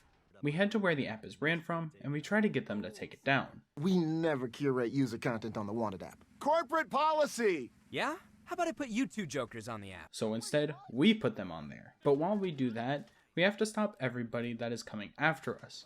Of course, since we are who we are, we kill everyone, and again, because we are who we are, we buy the app from them on the spot. Now we celebrate by planning the train heist with the crew and the Nawali. But today is more of a get to know your friends kind of day. We all go on a trip where everyone gets to pick one activity. Nina wants to paint, which is a wholesome non-murder activity that quickly turned into a murdering activity. Then we go to a bar to drink and sing some karaoke, which doesn't happen, and Marshall is here and we have to murder them too. They come in on fucking rocket bikes, but still, they die, and now we head to a close by lake to race them around, which turns into another murderous activity. But now it's the Nawali's turn to choose, and he chose to stop at a grave that he turned into a bunker and to murder everybody that we pissed off. After murdering all who could be murdered, things seem to be okay between us and the Nawali. We offer him to join the Saints, but he just drives away. We head to the graveyard, because now it's actually time for the heist. We grab what we need and meet the Nawali on a rock, where we bestow upon him our favorite knife. Oh, no, I have a couple on me already. Using the rocket bikes we stole from Marshall, we get on the train and have to fight our way through, hotwire some doors, and disable a couple turrets by shooting the servers underneath them. But now the Panteros join the fight, and we have to fight both on our way through the train. Sergio is of course threatening us and trying to incentivize our deaths. Oh yeah, you hear that? My head's worth twice the rest of yours. We get farther up the train where Sergio meets us face to face, and instead of us being able to fight him, the Nawali takes him out and uses our knife. Ugh, he's so dreamy, isn't he? Anyways, we keep fighting our way up the train, steal a tank, and push as fast as possible through, killing everyone and destroying a VTOL, which basically ruins our plans, and the train just starts falling apart. We are forced to jump off, and luckily the Nawali saves us. I mean, he's just such a hunk of a man. I need to stop. But now, it's money fight time. Well, since now the pay for our crew is set, it's time to think of a way to make a statement. And what better way to do that than to go back to where it all started. We need to steal the Hummingbird Codex. We head to the boat shop owned by the Idols, which is kind of ironic. We take flight and kill everyone in between us and the storage room it's being held in.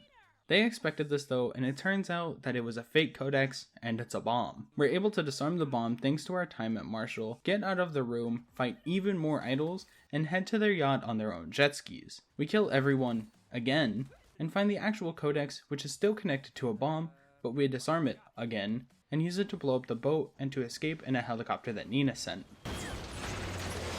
Well, shit. Now we have to fight the idols and 2 members of the collective, and as soon as we've killed them, the boat blows up.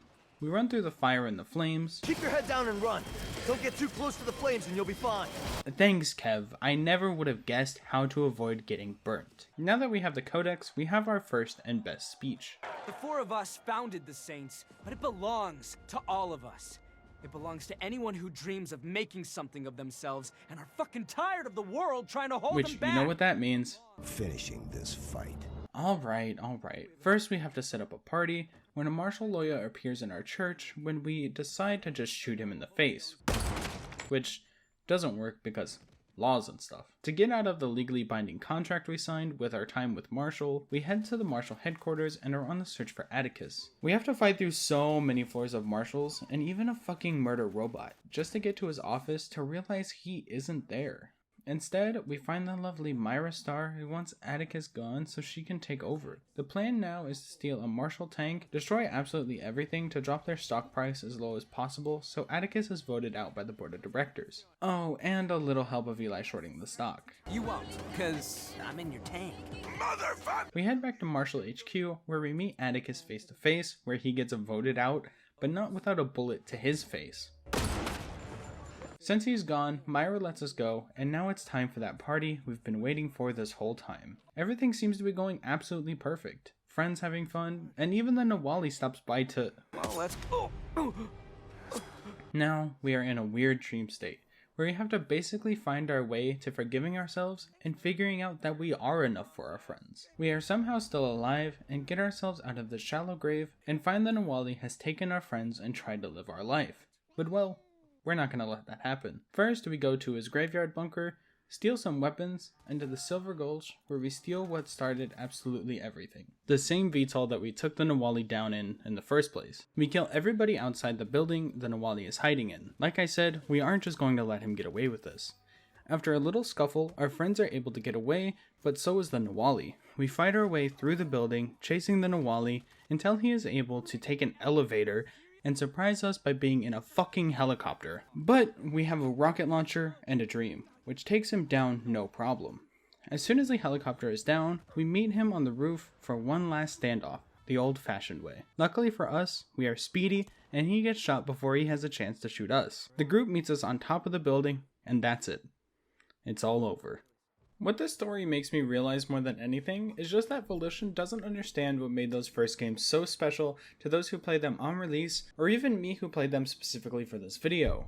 Well, and because I wanted a reason to binge these games, but they seem to go for a Final Fantasy 15 approach to our friends. We have 3 best friends, all vastly different backgrounds and personalities, and they try really hard to make us care about them, but I don't think I ended up caring for them as much as I did with the original lieutenants because they just don't have the same character that the others did. While each person is special and compelling in their own way to some people, they just don't hit home for me. I'm not saying they don't feel like people, but okay, I think my issue is that we are not gang members.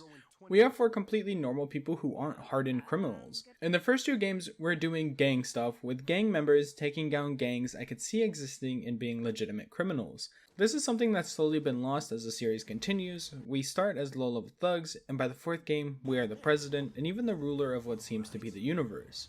This isn't necessarily a bad thing, but I don't feel these people would have been in this situation. I do think Kev would be somebody who does just want to party and could care less about conflict, but more focusing on having fun and good times with friends and even random people. Nina could very well be that badass woman who works on cars and doesn't care about what other people are saying and doing. Eli does seem like someone who would be more into sciences and math, but not running a criminal empire. With all that being said, I do still enjoy the story on a surface level, which is where it all takes place. I did enjoy the constant conflict between the idols, Marshall, and the Panteros. Each of the characters have their own reasons for fighting against them and trying to become the top dogs.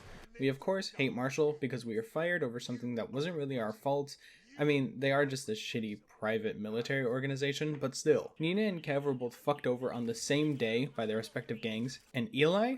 I think he just wants money. Like I said, it's all surface level. There isn't much to dig for in this game. You're pretty much shown it all. Which for a fuck around and have fun game, it does well. The set pieces here also add to that, but they are a little dated. The 2 that come to mind almost instantly are the tower where you fight the Nawali and the fucking train sequence. Because of course, you need a train sequence. You know, because it's 2023. But they are really over the top and fun, if not a little too scripted for my liking, especially in a modern video game where I can't do more damage than I'm specifically told. But it's all just a part of games in general. And my favorite game, Borderlands 2, is notorious for this. Just, you can't do anything but what you're supposed to do. The train was the better of the 2 in my opinion. We were insanely led on by the Nawali throughout the story, that I wasn't necessarily shocked at his betrayal, but I didn't expect him to be the one putting us in a shallow grave.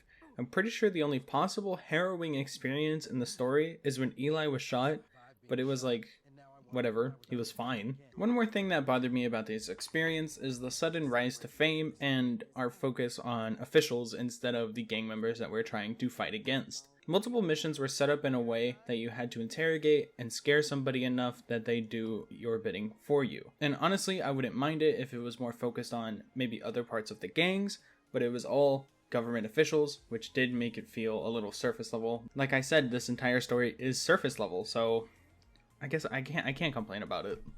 Before talking about anything else, this game is glitchy as hell, which I'm not totally surprised about, but luckily it's not anything super game breaking, just sometimes visual or slightly annoying. One idol decides to take off into space, which was weird, but also kind of funny, and a couple times things would get stuck in my car, but just fly out eventually. One thing that was really annoying is the times where we would be in a car chase, I'd turn my back for 2 seconds, and either new enemies would spawn, or the old ones would just teleport forward. But the worst thing we have to deal with, that we all hate, while not being the end of the world, but is annoying as hell, soft locks.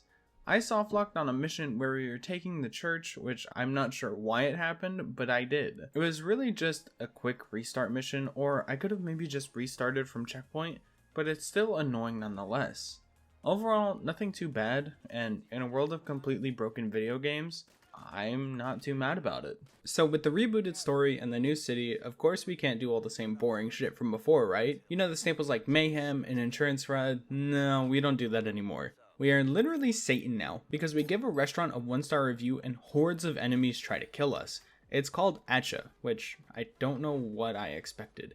But yeah, that's about it. Then there's riding shotgun, where it's pretty much just trafficking, but a changed name, so it's obviously something different.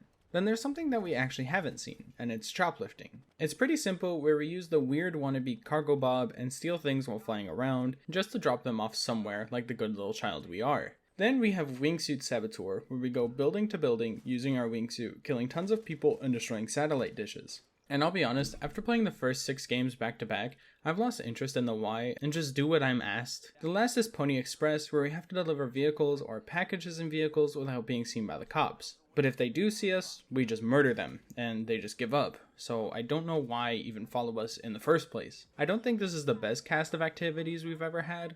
Oh wait, I'm sorry, I mean side hustles, but they're just run-of-the-mill things. I don't have much to say about them. Now, there aren't just these activities, but there's a new system that is focused on other activities to do around the world. The district takeover system is probably one of the most annoying things in these games, but mostly from a completionist perspective, so I'm not just going to talk about my gripes with the system, but this is how you unlock all of the other activities that aren't included in the side hustle category. So there are 14 different criminal ventures that we can do around the city. Well, 13 because the last one is just the true ending and is only seen by completionists, which I'm sure not a lot of people have seen after the weird full-circled ending baked into the original game, and is probably how the game should have ended, because we talk about karaoke and waffle makers from the beginning. Anyways, I think 13 is far too many to talk about in detail, so let's just quickfire and only stop when I want to talk more. Jim Rob's Garage. We have to steal cars so Jim Rob can finish his work. Chalupa Cabra. We take over the food truck market by stealing and shutting down others. Bright Future. We have to drive trucks filled to the brim with radioactive waste. Shady Oaks. We run a doctor's office and we get to do insurance fraud. Woo! Yeah, baby! Castle Kraken.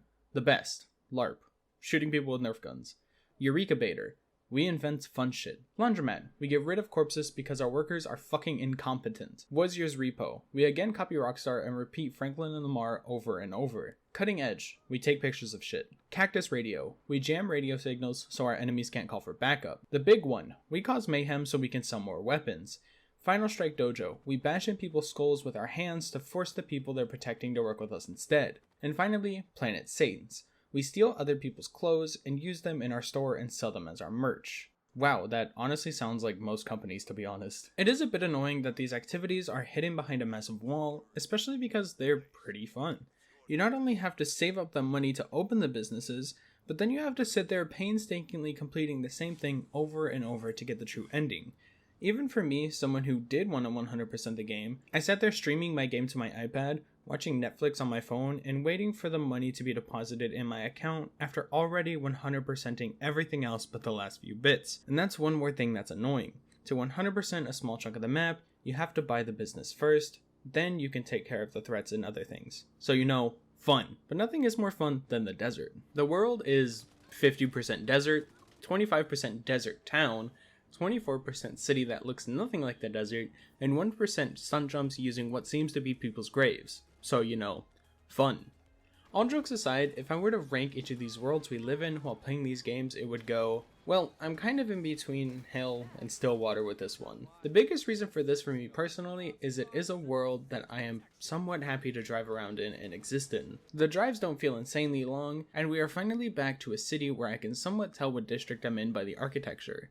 Even the drives where you have to sit through them like in the story, the conversations here feel compelling enough that I don't find myself wanting to skip it. That's a huge thing for me when looking at a game world to exist in for however many hours the game lets me, or until I get bored. Like I said earlier, a game where I actively want to fast travel is not a world I find compelling. Moving through the area around the church reminds me a lot of the towns I used to drive through where the buildings were kind of built in the 1950s and have been repurposed for a modern world.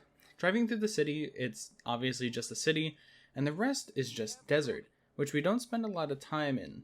Even then, they seem to want to fill as much space as possible, with the pictures to take, the hidden history to learn about, the shooting ranges to obliterate, leaves it feeling more like a world, not just a lifeless gray city. I could see this being a relatively normal city in the middle of the Nevada desert. Wait, it's basically just Las Vegas. I did end up fast traveling a lot once it got to the end of the game, and I was collectible hunting to try and get that sweet, sweet platinum, which will be up on my second channel eventually. Pluggy plug. But I would say it's more compelling than Steelport. I honestly just think Steelport, aside from very well-known places, was so boring and forgettable, while I actually remember a good portion of this map. I think the biggest step up here out of anything was the graphics, and I would hope so considering this game came out 7 years later than the last main release. The game, while maybe a little too bright because of the desert sun, looks good and is quite a pretty game. It's not the most stylized game or even the prettiest we've seen. I put games in previous generations above this in terms of looks, but it is sharp and not many muddy textures or issues loading textures. Looking from afar, things don't become as flat or poorly detailed as I expected. I'd say it's the best looking, and well, that makes sense. The last thing I just want to have a quick chat about is the shooting, because even 7 or 8 years later, it feels pretty similar, which is nice because I never disliked the shooting in 3 or 4, so I'm happy that they kept it pretty much the same. It was very easy to transition between games, a lot easier than 2 to 3, and god, the amount of times I forgot how to play the game was absolutely insane. Oh, and the customization. It's absolutely insane here. I will tell you, this is probably the closest I've gotten to be able to recreate myself. And while I'm a stereotypical white person, the options for everything is shot up to the max. I mean, I accidentally made Onision the first time, and had to get rid of that real quick. We all know how batshit crazy and downright despicable that man is. Anyways, the customization even for skin is weird. Of course we have all the normal skin tones that we would see in everyday life, in all parts of the world. It may not be 100% as inclusive as we would like it to be, but it's the best I've seen in a game for a very long time. I'm getting sidetracked, just look at this. What the fuck is going on here? Anyways, car customization is at an all-time high, and so is the clothing, with just one more time. Look at this. Why can I do this? It's actually kind of insane. Even crib customization is kind of back, because while you decide every little detail, you can set up decorations for yourself and have trophies for your journey of taking over the city scattered around the church, which is pretty cool. Even the guns are just as customizable. There are also challenges to get better upgrades, which help with the customization feeling more involved. All in all, I still enjoyed this pretty much all the way through. It's not my favorite, but it's not my least favorite. I'd say in terms of rebooting a series lost in time, it did an okay job of trying to bring it to a modern ecosystem. I won't say it's not fucking cringe at times, but it's serviceable and still a good time. The story is good enough, the gameplay is good enough, and honestly, I'd put it over Saints Row 4 in terms of overall quality. But Metacritic puts Saints Row 2 below any other game, and 4 as the highest, so now I'm declaring that I am the only good source of reviews for video games. All jokes aside, it's all just my personal opinion. So, 6 out of 10, somewhere around there.